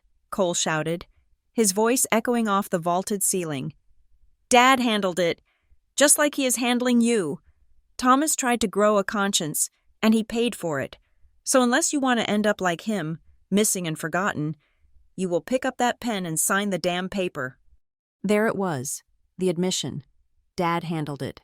Thomas paid for it. I looked at Victor. He wasn't stopping Cole. He was watching me, his eyes cold and reptilian. He believed he was untouchable. He believed that even if I knew the truth, no one would ever believe me. "You killed him," I whispered, making sure the words hit the microphone clearly. "You murdered the family attorney to steal my inheritance." "It was a business decision," Victor said calmly. He picked up the poker and jabbed at the fire, sending sparks flying. "Survival of the fittest. Jade, Arthur was weak. He wanted to give the empire to a sentimental girl. I did what had to be done to save the company, to save the family." "I am the family," I said. "You are a mistake," Lydia said, her face twisting into that familiar mask of hate. "You have always been a mistake. Now sign the paper." I looked at the document on the coffee table. I looked at the pen. For a second, I thought about drawing my gun. I thought about ending it right here. But that wasn't the plan. That wasn't justice. That was revenge. And revenge was messy. Justice was cold. Justice was a federal prison cell. I looked Cole in the eye. No. What did you say? Cole took another step, his fists balling up. I said no, I repeated. I am not signing anything, and I am not going away. I turned my back on them. It was the hardest thing I had ever done. Every instinct screamed that Cole was going to tackle me, that Victor was going to swing that fire poker. My muscles were coiled, ready to fight. If you walk out that door, Victor's voice boomed, you are dead to us. You understand? No money, no name, nothing. I already have a name, I said, reaching for the door handle. It is Jade Mason, and it is clean. Grab her, Lydia screamed. I threw the door open and stepped out into the biting cold wind. I slammed it shut behind me, jamming the heavy iron latch. I heard Cole hit the door from the inside, shouting, but the heavy timber held. I sprinted to my Jeep. My hands were shaking as I fumbled with the keys. I started the engine and peeled out of the driveway, the tires spinning on the ice before catching traction. I drove fast, watching the rearview mirror, waiting for headlights, but the driveway remained dark. They weren't chasing me. They were probably arguing, blaming each other, drinking more brandy. They didn't know what I had. They didn't know that 2 miles down the road, Janelle had just high-fived Caleb because the audio was crystal clear. Dad handled it. But we weren't the only ones watching. As my taillights faded around the bend of the mountain road, a figure shifted in the shadows of the tree line, just 50 yards from the lodge. Roy Gallagher lowered his long-range camera. He was a private investigator, hired weeks ago by an anonymous party. Someone on the board of directors who had started to suspect Victor's numbers didn't add up. Roy had been camping in the snow for 4 hours. He hadn't heard the conversation inside, but he had something better. He had a directional microphone pointed at the window, and he had a high-definition video of the interior through the glass. He had seen the aggression. He had seen Cole lunging. He had captured the lip movements that would match the audio I had recorded. Roy checked the footage on his viewfinder. It was perfect. He packed his gear, dissolved into the dark woods, and began his hike back to his truck. The net was closing. Victor Rowan thought he had just held a family meeting. He didn't realize he had just presided over his own funeral. The envelope arrived 3 hours after I escaped the lodge. I was holed up in a temporary safe house that Mariah Grant had secured for me. A sterile 2-bedroom apartment in a complex filled with transient corporate types. I was running on adrenaline and stale coffee, pacing the floor while Janelle and Caleb processed the audio from the wire I had worn. We had the confession. We had Cole admitting they handled Thomas Keene. We had Victor admitting to the conspiracy. It was enough for an indictment. But Mariah wanted a fortress, not just a wall. She wanted the physical evidence that would make a jury weep. I heard a soft sliding sound near the front door. My hand flew to the holster at my back. I signaled Janelle to kill the lights. I moved silently down the hallway, pressing my back against the wall, listening. There were no footsteps outside, no heavy breathing, just silence. I peered through the peephole. The hallway was empty. I undid the deadbolt and cracked the door open. Lying on the welcome mat was a thick manila envelope. There was no name, no postage, and no return address, just a yellow packet sitting innocently on the gray carpet. I pulled it inside and locked the door. "Bomb squad?" Janelle asked, half joking, though her eyes were serious. "It is too flat," I said, "and if they wanted to kill me, they would have done it on the mountain." I opened the envelope. Inside, there were 2 items. The first was a photograph. It was a high-resolution print of my grandfather's study at Summit Ridge. It wasn't an old photo like Mildred's. This was recent. It showed the heavy mahogany desk, the leather chair, and the painting of the solitary oak on the back wall. But someone had taken a red marker and drawn a thick, jagged circle around the painting. The second item was a silver USB drive. It was identical to the one Caleb had given me, a standard generic brand you could buy at any pharmacy. I plugged it into my laptop. A single video file appeared. The timestamp was dated 5 years ago, November 14th, the night of the dinner, the night I lost everything. I clicked play. The video was shaky at first, the camera angling through a crack in a doorframe. I recognized the vantage point immediately. It was the service entrance to the dining room, the spot where the staff would wait to clear the courses. The audio was crystal clear. "The eviction notices go out on Friday," Victor's voice said. I watched myself on the screen. I looked so young, so hopeful. I watched the argument escalate. I saw the exact moment Lydia's mask slipped. The video showed what the family narrative had always denied. I didn't lunge at her. I didn't raise a hand. I was standing still, pleading for the families we were about to displace. Then, Lydia moved. On the screen, she was a blur of violence. She slapped me. She grabbed my hair. The camera shook as the person filming flinched, but they kept recording. "Don't talk back to her," Victor roared. The words coming through the laptop speakers were like a physical blow.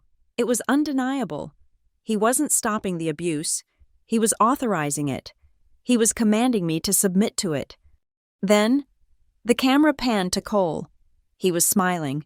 He was watching his sister bleed, and he was smiling.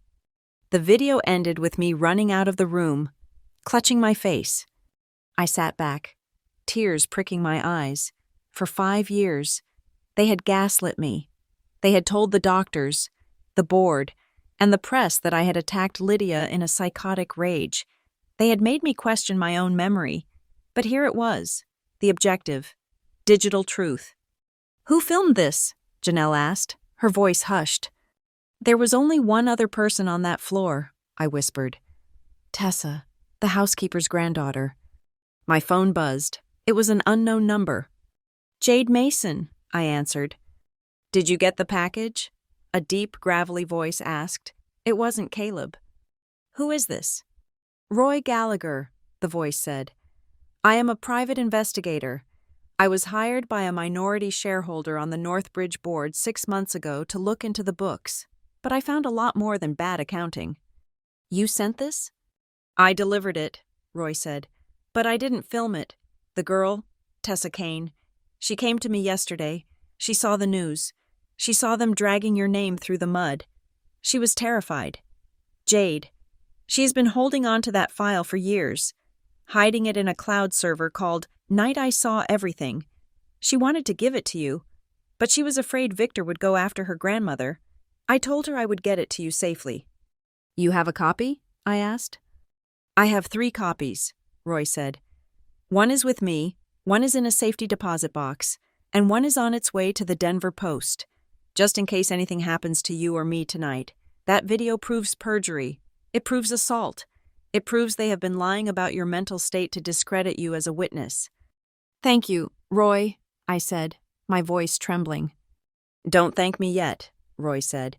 "Mariah Grant is already moving. I sent her the file 10 minutes ago. Get ready. Jade, we are going to the house." 40 minutes later, I was sitting in the back of an armored SUV, sandwiched between 2 federal agents. We were part of a convoy of 10 vehicles speeding up the winding road to Summit Ridge. The sirens were silent, but the lights were flashing, cutting through the darkness like blue and red blades. I looked out the window as we passed the stone gates. I had left this house in shame. I was returning with the full force of the United States Department of Justice. The convoy screeched to a halt in the circular driveway. Agents poured out, wearing windbreakers emblazoned with FBI and IRS CI. Mariah Grant stepped out of the lead car, holding a piece of paper that was more powerful than any weapon. A federal search warrant signed by a judge who had seen the video and the lodge confession. The front door opened. Victor stood there, wearing a silk dressing gown, looking more confused than afraid. Lydia was behind him, clutching her robe. "What is the meaning of this?" Victor demanded, trying to summon his usual authority. "This is private property. I will have your badges." "Victor Rowan," Mariah said, her voice projecting across the courtyard. "I have a warrant to search these premises for evidence of wire fraud, money laundering, and conspiracy. I also have a warrant for your arrest." "Arrest?" Lydia shrieked. "You can't arrest us. We are the Rowans." "Cuff them," Mariah ordered. I watched from the car as agents moved in. Victor resisted for a second, pulling his arm away, but he was shoved against the doorframe and handcuffed. Lydia was screaming, calling for Cole, who was being dragged out of the side door in his pajamas, looking pale and sick. "Jade!" Victor shouted as they walked him past the SUV. He saw me through the tinted glass. "Jade, tell them to stop. You are ruining the family." I didn't roll down the window. I didn't look away. I just watched. "Clear the house," the lead agent commanded. Mariah motioned for me to come out. "Let's go. Jade, show us the room." I walked into the house, flanked by agents. It smelled the same. Floor wax and old money. We bypassed the chaos in the foyer and went straight to the library. The founder's room was exactly as Mildred had described. The heavy curtains were drawn, the air was stale, and there, behind the desk, was the solitary oak painting. "That is it," I said, pointing. Two agents moved the desk. They carefully lifted the heavy frame off the wall. Behind the canvas, flush with the dark wood paneling, was a steel square, a safe. It was an older model, a Titan series from the late 90s, known for being drill-resistant. "We need a tech to crack this," one agent said. "It could take hours." "No," I said, stepping forward. "I can open it." "Jade, are you sure?" Mariah asked. "If you enter the wrong code 3 times, it might lock down permanently." "I am sure," I said. I walked up to the safe. My heart was pounding so hard I could hear it in my ears.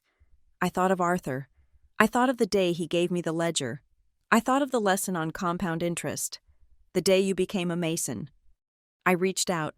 The keypad was cold. I typed in the numbers. 0815988. August 15th, 1998. There was a pause, a heartbeat of silence. Then, a heavy mechanical thunk echoed in the quiet room. The green light flashed. I let out a breath I felt like I'd been holding for 5 years. I turned the handle.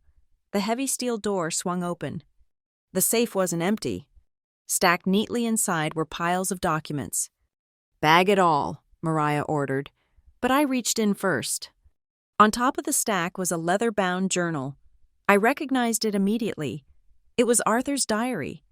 Beneath it was a thick envelope sealed with wax. I picked up the envelope. It was heavy. I turned it over. On the front, in Arthur's handwriting, it simply said, "For Jade." I tore it open. Inside was not just a letter. There was a cascade of papers, bank records, stock certificates, and a small handheld voice recorder. I pressed the play button on the recorder. Arthur's voice, weak but clear, filled the room. "My name is Arthur Mason. Today is November 4th. I am recording this because I fear for my safety. Victor and Lydia have been pressuring me to change my will. They have threatened to cut me off from my medication. They have threatened to ruin Jade's future. I am hiding the original will here, in the only place they do not know about. Let it be known that if I die, it was not natural. And let it be known that everything, every brick, every dollar, every share, belongs to my granddaughter, Jade. She is the only one with the integrity to lead." Tears streamed down my face. I wasn't just hearing a will. I was hearing a man reaching out from the grave to protect me. "We have it," Mariah said softly. "We have everything." I looked deeper into the safe. Behind the journal were the financial reports Mildred had hinted at. The black ledger. I pulled it out and flipped it open. It detailed everything. The bribes to city council members, the offshore accounts, the skimming from the tenant security deposits. It was a roadmap of 10 years of crime, meticulously documented by Arthur in secret before he died. "He knew," I whispered. "He knew what they were doing, and he was gathering evidence to stop them. That is why they killed him." "And that is why they tried to destroy you," Mariah said. "Because you were the only loose end." An agent came into the room. "Ma'am, we found another safe in the master bedroom. It is open. It is empty. Looks like they tried to purge files before we got here." "It doesn't matter," I said, holding Arthur's diary against my chest. The truth wasn't in the master bedroom. It was right here. I walked out of the library, in the hallway. Agents were carrying out boxes of evidence. Through the front window, I could see Victor and Lydia being shoved into the back of a police van. The flashing lights illuminated their faces, pale, terrified, and defeated. They had spent years telling me I was nothing. They had spent years trying to erase me. But as I stood in the doorway of the home that was now legally mine, holding the evidence that would send them to prison for the rest of their lives, I realized something. They hadn't erased me. They had sharpened me. "We are done here," I said to Mariah. "Let's go to court." Tomorrow was the trial, but the verdict had already been delivered in a cold safe behind a painting of a lonely oak tree. The first day of the trial was not a battle for justice. It was a carefully choreographed assassination of my character. I had walked into the federal courthouse that morning with the naive belief that the evidence we had gathered, the safe, the ledger, the audio recording from the lodge, would act as a shield. I thought the truth was a solid object, something that could be held up and admired for its weight and clarity. I was wrong. In the hands of Patrick Rowe, the lead defense attorney for the Rowan family, the truth was nothing more than raw clay, pliable and easily twisted into a grotesque shape that bore no resemblance to reality. The courtroom was packed to capacity. The air was thick with the scent of recycled air and expensive cologne. Every seat in the gallery was filled with reporters, legal analysts, and the curious elite of Denver society who had come to watch the fall of a dynasty. But as Patrick Rowe stood to give his opening statement, it became clear that they were not there to watch Victor and Lydia fall. They were there to watch me burn. Rowe was a man who moved with the predatory grace of a shark in shallow water. He wore a navy suit that was tailored to within an inch of its life, and his voice was a deep, resonant baritone that commanded trust. He did not shout. He did not gesture wildly. He walked to the jury box, leaned on the railing, and looked each juror in the eye with an expression of profound sorrow. "Ladies and gentlemen," Rowe began, his voice soft, almost apologetic, "the government has painted a picture for you today. It is a picture of greed, of conspiracy, of a family turning on its own. It is a sensational story. It is the kind of story that sells newspapers, but it is not the truth." He paused, letting the silence hang heavy in the room. He turned slowly and pointed a finger at me. It wasn't an accusing finger. It was a pitying one. "The truth is far more tragic," Rowe continued. "This is not a case about financial crimes. This is a case about mental illness. It is a case about a loving father, a devoted stepmother, and a brother who tried, for years, to save a young woman from her own demons. The defendant, Jade Mason, is not a whistleblower. She is a patient who has constructed a fantasy world to cope with a psychotic break that began 5 years ago." I felt the blood drain from my face. I gripped the edge of the table, my knuckles turning white. Mariah Grant placed a hand on my arm, squeezing tight, anchoring me. "Do not react," Mariah whispered without moving her lips. "That is what they want. Stoneface, Jade." Rose spent the next hour laying out a narrative that was so detailed, so meticulously constructed, that even I found myself questioning the edges of my own memory. He claimed that my grandfather Arthur had not been murdered or coerced, but had died of natural causes, heartbroken by my erratic behavior. He claimed that my firing from Northbridge Meridian Properties was not an act of betrayal, but an intervention. Then came the witnesses. They didn't start with the family. They started with the paid actors. The first witness was a woman named Sarah Jenkins. I barely recognized her. She had been a junior administrative assistant at Northbridge for 6 months before I was fired. She walked to the stand looking nervous, clutching her purse.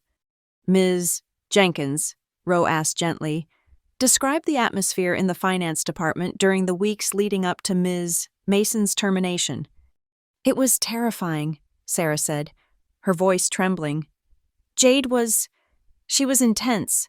She would lock herself in her office for 18 hours a day. She would scream at people for no reason. I saw her throwing files against the wall. She kept talking about enemies. She said people were watching her through the computer screens. "Liar," I breathed, the word dying in my throat. I had never screamed. I had been exhausted. Yes, I had been desperate to save the company, but I was never paranoid. And did she ever mention her stepmother, Lydia Rowan? Roe asked. All the time, Sarah lied, tears welling in her eyes. She was obsessed. She used to say that Lydia was a witch. She said she wanted to hurt her. We were all scared of what she might do. The jury was scribbling notes. I watched them. A middle-aged woman in the back row looked at me with fear. A man in the front row shook his head in disgust. They were buying it. Next came a doctor I had never met in my life. Dr. Eris Thorne. He claimed to be a specialist in forensic psychiatry who had been consulted by Victor 5 years ago. He testified that although he never formally treated me, he had reviewed my behavioral patterns based on descriptions provided by the family. The subject displayed classic signs of paranoid schizophrenia with violent tendencies, Dr. Thorne stated, adjusting his glasses. The fabrication of conspiracies, the belief that family members are enemies, the financial impulsivity, it all fits the profile. The evidence she claims to have found is likely a manifestation of her delusion. She created the forgery to validate her hallucination. It was brilliant. Evil, but brilliant. They weren't denying the documents existed. They were claiming I had forged them myself in a fugue state to frame them. But the real blow came after lunch. The defense calls Lydia Rowan to the stand, Rowe announced. Lydia walked to the witness box. She was not the imperious queen I knew. She was dressed in a soft, beige cardigan that made her look small and fragile. She wore no jewelry. Her hair was pulled back loosely. She looked like a grieving mother. She sat down and took a sip of water, her hand shaking visibly. Mrs. Rowan, Rowe said softly, tell us about the night of November 14th, the night Jade left the family home. Lydia took a deep breath, and a single tear rolled down her cheek. It was a performance worthy of an Academy Award. It was supposed to be a nice dinner, she whispered. We were celebrating the company's recovery, but Jade, she was agitated. She started screaming about the tenants. She said we were evil. I tried to calm her down. I reached out to hold her hand. She paused, sobbing into a tissue. And what happened then? She attacked me, Lydia cried. She hit me. She threw me against the sideboard. Victor tried to stop her. He was begging her to stop, but she was so strong. She was like a different person. Objection, Mariah shouted, standing up. This is hearsay and perjury. Overruled, Judge Ramirez said, though he looked skeptical. The witness will continue.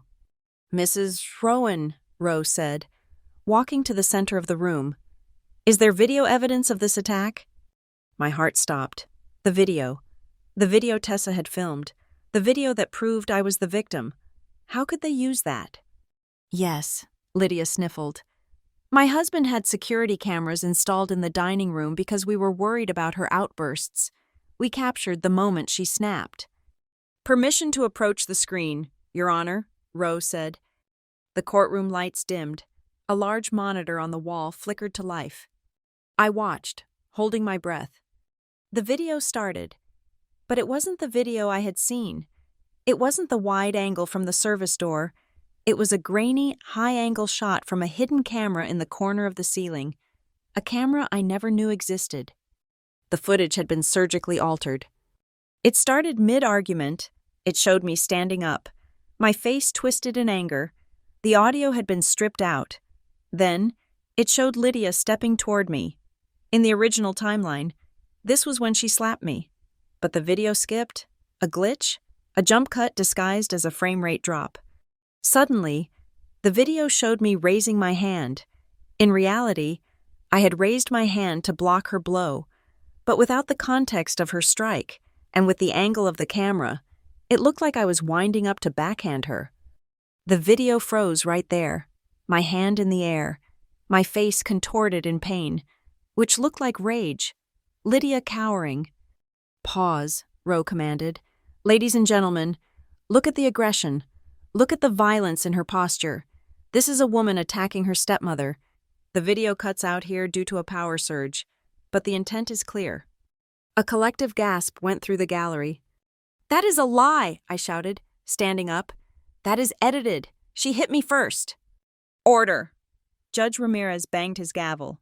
Miss Mason, sit down, or I will hold you in contempt.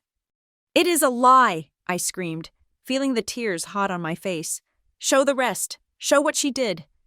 There is no more, Your Honor, Rowe said smoothly. The system crashed right after this frame, conveniently for the defendant. I sank back into my chair, shaking. They had taken the worst moment of my life and weaponized it. They had turned my self-defense into assault. Mariah leaned over, her face grim. We know it is fake, Jade. Our expert will testify tomorrow. He will analyze the frame jumps. Do not let them break you today. But the damage was done. I could feel the shift in the room. The jury was looking at me with suspicion now. I wasn't the hero exposing corruption. I was the violent, unstable daughter who beat up her stepmother. Cole took the stand next. He was calm, arrogant, and perfectly rehearsed. Jade was always jealous, Cole said, looking directly at the jury. She hated that Dad relied on me. When the financial crisis hit, she tried to get involved, but she just made a mess. She started moving money around without authorization, $580,000. She transferred it to a holding account. We caught it in time, but it looked like embezzlement. Dad didn't want to press charges. He just wanted her to get help. So you fired her to protect the company? Rowe asked. We fired her to protect her from herself, Cole said, sounding like a saint. And to protect the shareholders. You can't have a CFO who thinks the CIA is tracking her bank transfers. Finally, Victor took the stand. He didn't look like the tyrant who had screamed at me to shut up. He looked like an old, broken man. He walked with a cane he didn't need. Mr. Rowan, Rowe asked, do you love your daughter? Victor looked at me. His eyes were watery. For a second, I almost believed him. That was his superpower. He could simulate emotions so perfectly it was terrifying. I love her more than anything, Victor said, his voice cracking. That is why this is so hard. To see her like this. To see her inventing these terrible lies about me. About Arthur. Arthur loved Jade, but he knew she was sick. That is why he left the company to me. He made me promise to look after her. And the handwritten will she claims to have found? A forgery, Victor said sadly. Jade is a brilliant artist. She used to copy Arthur's handwriting for fun when she was a child. It breaks my heart that she used that talent to try and defraud the family. No further questions. The day ended with a barrage of headlines that flashed across the screens of every person in the gallery as they filed out. The Mad Heiress. Inside the Rowan family nightmare. Video proves assault. Jade Mason attacks stepmother. Father's tears. Victor Rowan begs daughter to get help. I walked out of the courtroom feeling like I was underwater. The flashes of the cameras outside were blinding, aggressive. People were shouting at me. Why did you hit her? Are you off your meds? Did you forge the will? I kept my head down, surrounded by federal marshals who were now protecting me from the public rather than the other way around. I climbed into the back of Mariah's car and curled into a ball. They won, I whispered. Mariah, they won. Everyone believes them. Mariah started the car. She didn't look at me with pity. She looked at me with the same fierce determination she had shown in the safe house. They didn't win. Jade, she said, pulling out into traffic. They just played their opening hand. They threw everything they had. They used the fake doctor, the edited video, the tears. They have nothing left. They have the jury, I said. Did you see their faces? They hate me. Juries are fickle, Mariah said. They believe the last story they are told. Today was the story of the crazy daughter. But tomorrow? She turned to look at me, a small, dangerous smile playing on her lips. Tomorrow is the story of the safe. Tomorrow, we put Tessa Kane on the stand. Tomorrow, we play the unedited tape. Tomorrow, we play the audio from the lodge where Cole admits to murder. Tomorrow, we bring in the forensic accountant who will trace every cent of that $580,000 right into Victor's offshore account. She reached back and handed me a file. Go home, Sleep. Do not look at the news. Do not look at your phone. Because when we walk back in there tomorrow morning, we aren't just going to defend you. We are going to drop a nuclear bomb on their entire narrative. I looked at the courthouse receding in the rearview mirror. It looked like a tomb in the fading light. One more day, I whispered to myself. One more day, Mariah confirmed. And then, they never speak for you again. I closed my eyes and let the darkness take me, holding on to the image of the solitary oak tree. Standing firm against the storm, the wind was howling, but the roots were deep, and tomorrow, the storm would break. The second day of the trial began with a heaviness that felt physical, as if the air pressure in the room had dropped overnight. The gallery was fuller than the day before, if that was even possible. The headlines had done their work. The world believed I was a violent, unstable woman who had attacked her own mother figure. Victor and Lydia walked in with their heads held high, playing the part of the long-suffering parents to perfection. Cole smirked at me as he sat down, a silent taunt that said, "You are finished." But as I looked at Mariah Grant, I saw zero hesitation. She arranged her files on the table with the precision of a surgeon laying out scalpels. "Ready?" she whispered. "Do it," I said. Judge Ramirez banged his gavel.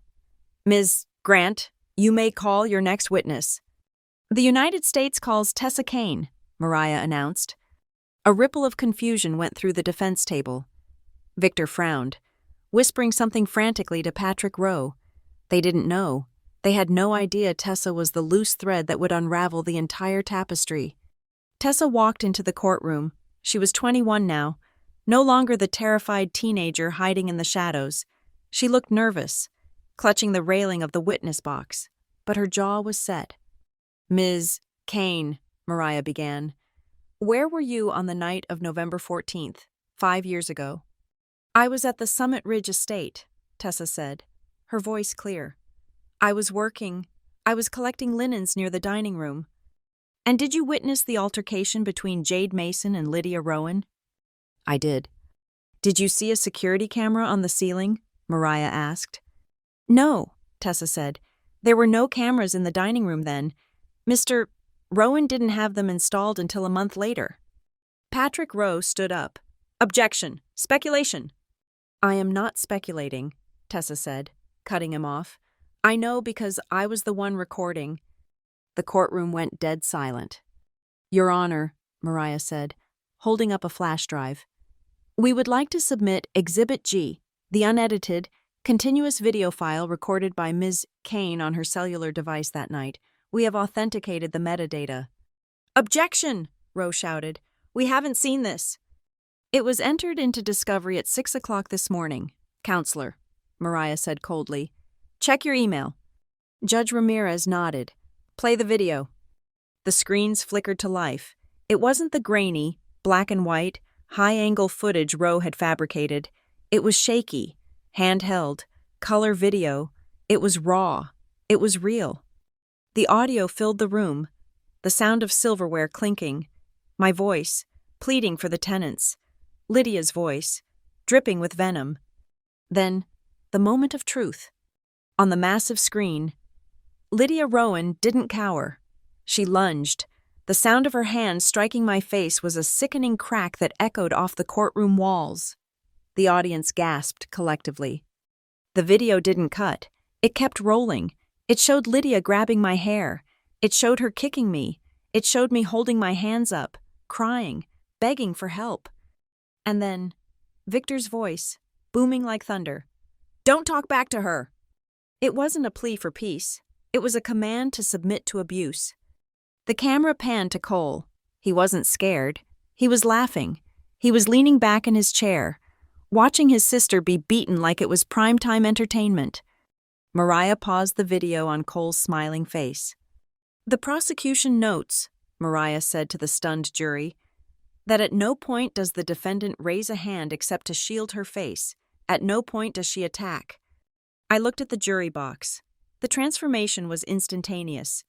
The woman in the back row who had looked at me with fear yesterday was now looking at Lydia with pure revulsion. The man in the front row was glaring at Victor. The narrative had shattered. Lydia was staring at the screen, her face pale, her mouth slightly open. Victor was gripping the table so hard his knuckles were white. "The video speaks for itself," Mariah said. "No further questions." Rowe didn't even cross-examine Tessa. He knew it would only make it worse. He sat there, looking defeated. "Your Honor," Mariah continued, not giving them a second to breathe. "We move to the events of 3 days ago. The defense claims that the Mason family merely wanted to help Jade. We would like to play audio obtained from a wire worn by the defendant during a meeting at Snowfall Ridge Lodge." "A wire?" Cole blurted out. "She was wearing a wire?" "Sit down, Mr. Mason," Judge Ramirez barked. The audio played. It was high fidelity, thanks to the tech Janelle had used. My voice asked, "Did you kill him?" And then, Cole's voice, clear as a bell. "We handled it. Dad handled it. Just like he is handling you. Thomas tried to grow a conscience, and he paid for it."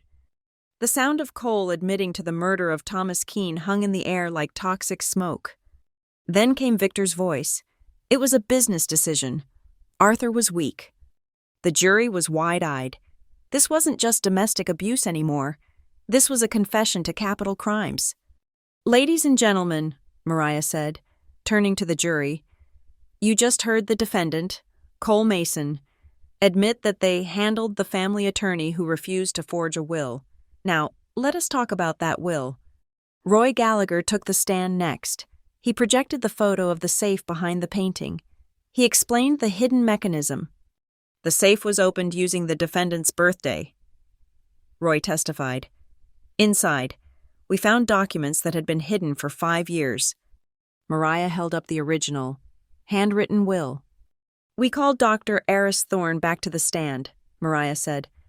The fake psychiatrist looked terrified. He walked up slowly.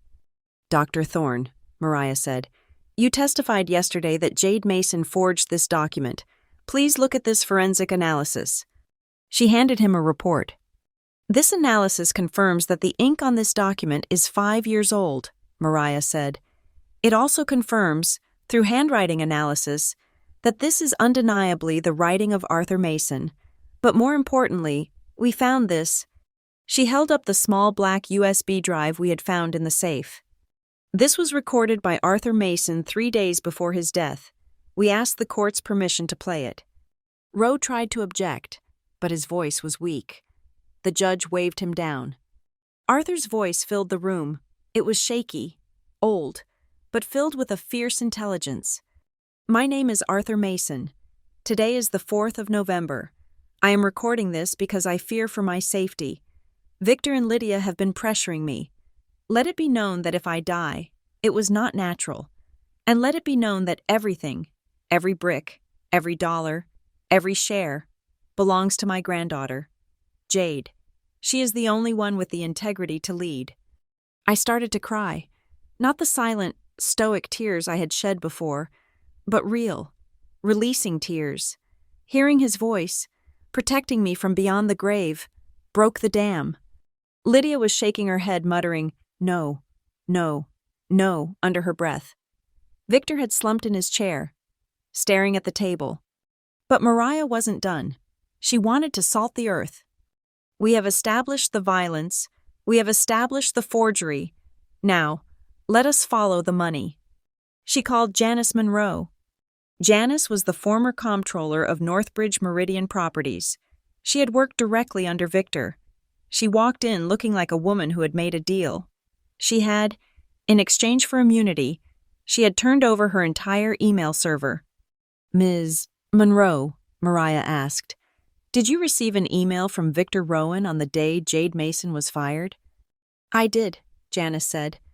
"Please read it for the court." Janice put on her reading glasses. Subject: Cleanup. Body: Jade transferred $580,000. Delete the transaction log. Move the funds to the VLR Cayman account. Label it as operating loss and flag her account for audit. Make it look like she stole it. The gasps in the room were audible. "So," Mariah said, leaning on the podium, "Jade Mason did not steal the money. She gave her own life savings to save the company. and her father stole it and framed her for it. Yes, Janice said softly. That is exactly what happened. Mariah turned to the chart she had set up. It showed the complex web of shell companies.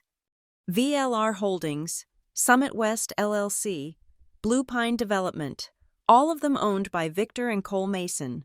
All of them used to siphon $40 million out of the company Arthur Mason built.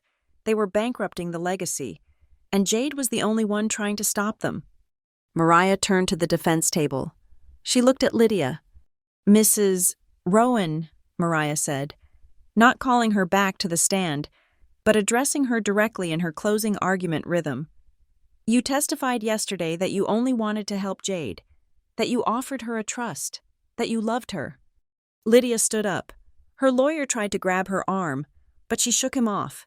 Her face was red, blotchy, her composure completely shattered. We did offer her a trust, Lydia screamed. We offered her $5,000 a month, at the lodge. She just had to sign the paper.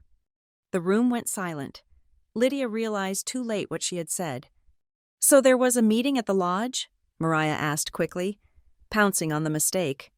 You just admitted it, yesterday. You said there was no meeting. You said Jade was hallucinating. She is ungrateful, Lydia shrieked, her voice cracking into hysteria. We gave her everything. We let her live in that house. We tolerated her. Arthur was a senile old fool. He didn't know what he was doing. He was going to ruin us giving it all to her. Sit down, Miss Rowan, the judge yelled. No, Lydia yelled back, pointing a shaking finger at me. She ruined it. We had a deal. We had a plan. We handled the lawyer. We handled the board. We just needed her to shut up. Why couldn't you just shut up, Jade? Why couldn't you just die like your grandfather? Pandemonium erupted. Reporters were shouting. The jury was staring in open-mouthed horror. Lydia had just confessed to the conspiracy, the cover-up, and practically confessed to being complicit in Arthur's death, all in a fit of rage. Victor put his head in his hands. Cole looked like he was about to vomit. Marshals, restrain the defendant, Judge Ramirez ordered. 2 marshals moved in, grabbing Lydia by the arms as she continued to scream obscenities at me. You are nothing. You are a parasite. Don't talk back to me. Don't you dare talk back to me. Mariah looked at me. She didn't smile. She didn't celebrate. She just nodded. I looked at the chaos. I saw the ruin of the people who had tortured me. I saw the truth, bright and undeniable, illuminating every dark corner of their lies. The video proved the abuse, the audio proved the murder, the safe proved the will, and Lydia's scream proved the hate. It was over. The web they had spun for 30 years had finally caught them. Judge Ramirez was banging his gavel, trying to restore order, but it was useless. The truth was out, and it was a hurricane. Court is in recess, Ramirez shouted over the din. Remand the defendants into custody immediately. Flight risk is confirmed. I watched as the marshals pulled Victor up from his chair. He looked at me one last time. There was no arrogance left, no command, just the hollow look of a man who realized his kingdom was built on sand, and the tide had finally come in. I sat still in the center of the storm, feeling a strange, quiet peace settle over me. I had talked back, and the whole world had listened. The aftermath of Lydia's scream was a silence so profound, it felt like the oxygen had been sucked out of the courtroom. The bailiffs had forced her back into her chair, but the echo of her confession still hung in the air, vibrating against the mahogany walls. She had admitted it.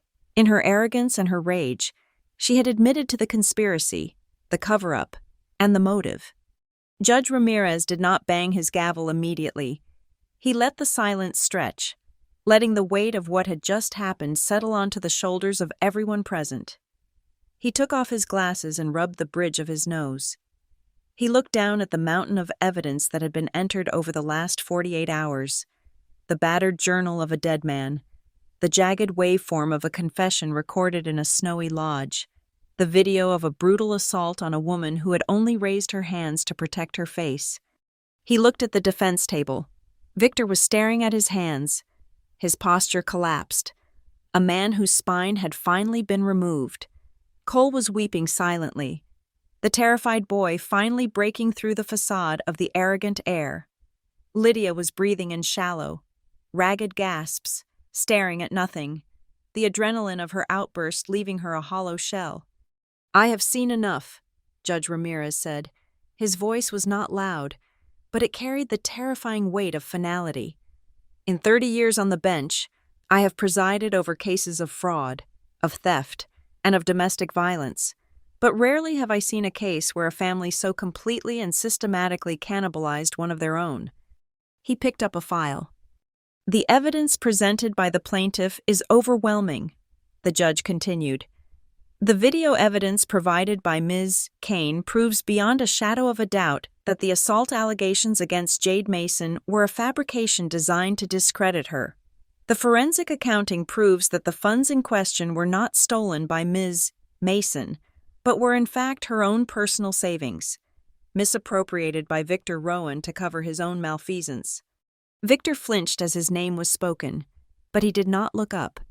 "Furthermore," Judge Ramirez said, his voice hardening, "the discovery of the handwritten will in the hidden safe, corroborated by the audio testimony of the late Arthur Mason and the confessed coercion of the attorney Thomas Keene, renders the previously probated will null and void. It is the finding of this court that the document dated November 4th, 5 years ago, is the true and final testament of Arthur Mason." I felt a hand squeeze mine. It was Mariah. Her grip was iron tight. "Therefore," the judge declared, "I am ordering the immediate transfer of all assets, real estate holdings, and intellectual property listed in the Arthur Mason estate to the sole beneficiary, Jade Mason. This includes the Summit Ridge estate, the entirety of the voting shares of Northbridge Meridian Properties, and all liquid assets currently held in the trusts of Victor and Cole Mason." A gasp rippled through the gallery. It was a total wipeout. In one sentence, he had stripped them of everything: the mansion, the company, the status. They were destitute. "However," Ramirez said, raising a hand to silence the room, "this is not merely a civil matter. The testimony heard in this courtroom today involves admissions of wire fraud, witness intimidation, perjury, and conspiracy to commit murder. I am hereby referring this entire case file, including the audio recording of Cole Mason and the video confession of Thomas Keene, to the Federal Bureau of Investigation and the District Attorney's Office for immediate criminal prosecution." "No!" Cole wailed, putting his head on the table. "I didn't mean it. I was just saying what Dad told me to say." "Marshals," the judge ordered, "take the defendants into custody. Bail is denied. They are a flight risk and a danger to the community." The sound of handcuffs ratcheting shut was the sweetest music I had ever heard. I watched as the marshals pulled Victor to his feet. He looked old. He looked small. He turned his head and locked eyes with me. There was no hate left in his gaze. There was only a profound confusion, as if he still could not understand how the girl he had told to be quiet had managed to bring down his entire world. "Jade," he whispered, his voice cracking. I did not look away. I did not blink, but I did not speak. He had commanded me not to talk back for 30 years. I was finally granting his wish. I had nothing to say to him. They led them out the side door. Victor, Lydia, and Cole, linked together by steel chains, shuffling toward a future of concrete walls and orange jumpsuits. The heavy door clicked shut behind them, sealing them away from the sunlight, away from the luxury they had killed to keep, and away from me. "Court is adjourned," Judge Ramirez said, banging the gavel one last time. The sound broke the spell. The courtroom erupted into chaos. Reporters were jumping over the railings, shouting questions. Cameras were flashing, but I sat still. I felt a strange sensation in my chest. It wasn't triumph. It wasn't joy. It was the feeling of a heavy, suffocating coat finally sliding off my shoulders after wearing it for a lifetime. "We did it," Mariah said, closing her folder. She looked at me, her eyes shining. "It is over. Jade, it is all over." "Is it?" I asked, my voice barely a whisper. "Legally," Yes, she said. The rest is just paperwork. You own the company, you own the house, and they are going to prison for a very, very long time. I stood up. My legs felt steady, stronger than they had been in years. We walked down the center aisle. The sea of people parted for us. The faces that had looked at me with suspicion yesterday now looked at me with awe, with pity, with respect. I kept my head high, focusing on the double doors at the end of the room. As we stepped into the lobby, the noise was deafening. A wall of microphones was thrust into my face. Ms. Mason, how do you feel about the verdict? Jade, will you keep the company? Do you have a comment for your father? I ignored them all, pushing forward toward the exit. But then, a young reporter near the front, a woman with kind eyes who reminded me a little of Janelle, shouted a question that made me stop. Jade, she called out, do you think the person who filmed that video saved you? The crowd quieted, waiting for the soundbite. I thought about the video. I thought about the terrified 16-year-old girl hiding in the service hallway, trembling as she held her phone up to the crack in the door. She hadn't done it to be a hero. She hadn't done it for money. She had done it because she knew, even then, that what was happening was wrong. I looked directly into the reporter's camera lens. They didn't just save me, I said, my voice ringing clear and true in the marble lobby. They saved the truth. I turned away from the cameras. Across the lobby, standing near a pillar, were two women huddled together. Mildred Kane was leaning on her cane, wiping her eyes with a handkerchief. Next to her stood Tessa. She looked grown up now, wearing a simple blazer, looking overwhelmed by the media circus. Our eyes met across the chaos. I didn't run to them. I didn't make a scene. I simply nodded. It was a small gesture, but it carried the weight of a life saved. I see you, the nod said. I remember, and I will never forget. Tessa smiled, a small, tremulous thing, and nodded back. Mildred placed a hand on her granddaughter's shoulder, standing a little taller. They knew. They knew that when I took back the company, things would be different. There would be no more fear at Summit Ridge. Mariah walked me to the heavy glass doors. The security guards were holding them open, holding back the crowd on the steps outside. What happens now? I asked Mariah. I have the company, I have the money, but I don't have a family. Mariah stopped and turned to me. She adjusted the collar of my coat, looking at me not as a prosecutor looks at a victim, but as one warrior looks at another after the battle is won. Family is not about whose blood you have, Mariah said. It is about who bleeds for you. You have Janelle. You have Caleb. You have Mildred and Tessa. You have me. She smiled. And as for what happens now, that is the best part. Jade, the story up until today was written by them. They wrote the trauma. They wrote the script where you were the victim. But that script just ended. She gestured toward the open doors, where the bright, crisp Colorado sunlight was spilling onto the floor. You don't owe anyone the responsibility of telling them the next part of your life, Mariah said. The page is blank. Go write something beautiful. I looked at her, gratitude swelling in my throat. Thank you, Mariah. Go, she said gently. Walk out there. Head high. I turned and stepped through the doors. The cold air hit my face, sharp and cleansing. The sun was blindingly bright, reflecting off the snow-capped peaks of the Rockies in the distance. The noise of the city, the traffic, the wind, it all sounded different. It didn't sound like noise anymore. It sounded like music. I walked down the wide stone steps of the federal courthouse. Each step felt like shedding a layer of the past. Step 1, the little girl crying at the dinner table. Gone. Step 2, the woman begging for her father's love. Gone. Step 3, the victim hiding in the dark. Gone. I reached the bottom of the stairs and stopped. I looked up at the sky. It was a vast, endless blue. For 30 years, I had lived in a circle of silence, a circle drawn by my father, reinforced by Lydia, and guarded by my own fear. But today, the circle was broken. The silence was over. I took a deep breath, filling my lungs with the air of a free woman. I adjusted my coat, turned my face to the sun, and began to walk, not away from something, but toward something, toward a future that was finally, undeniably, mine. Thank you so much for listening to this story. I would love to hear from you. Please leave a comment below letting me know where in the world you are listening from and what you thought of Jade's journey. If you enjoyed this video, please make sure to subscribe to the channel Lila Revenge Stories. Hit that like button and smash the hype button so this story can be heard by even more people.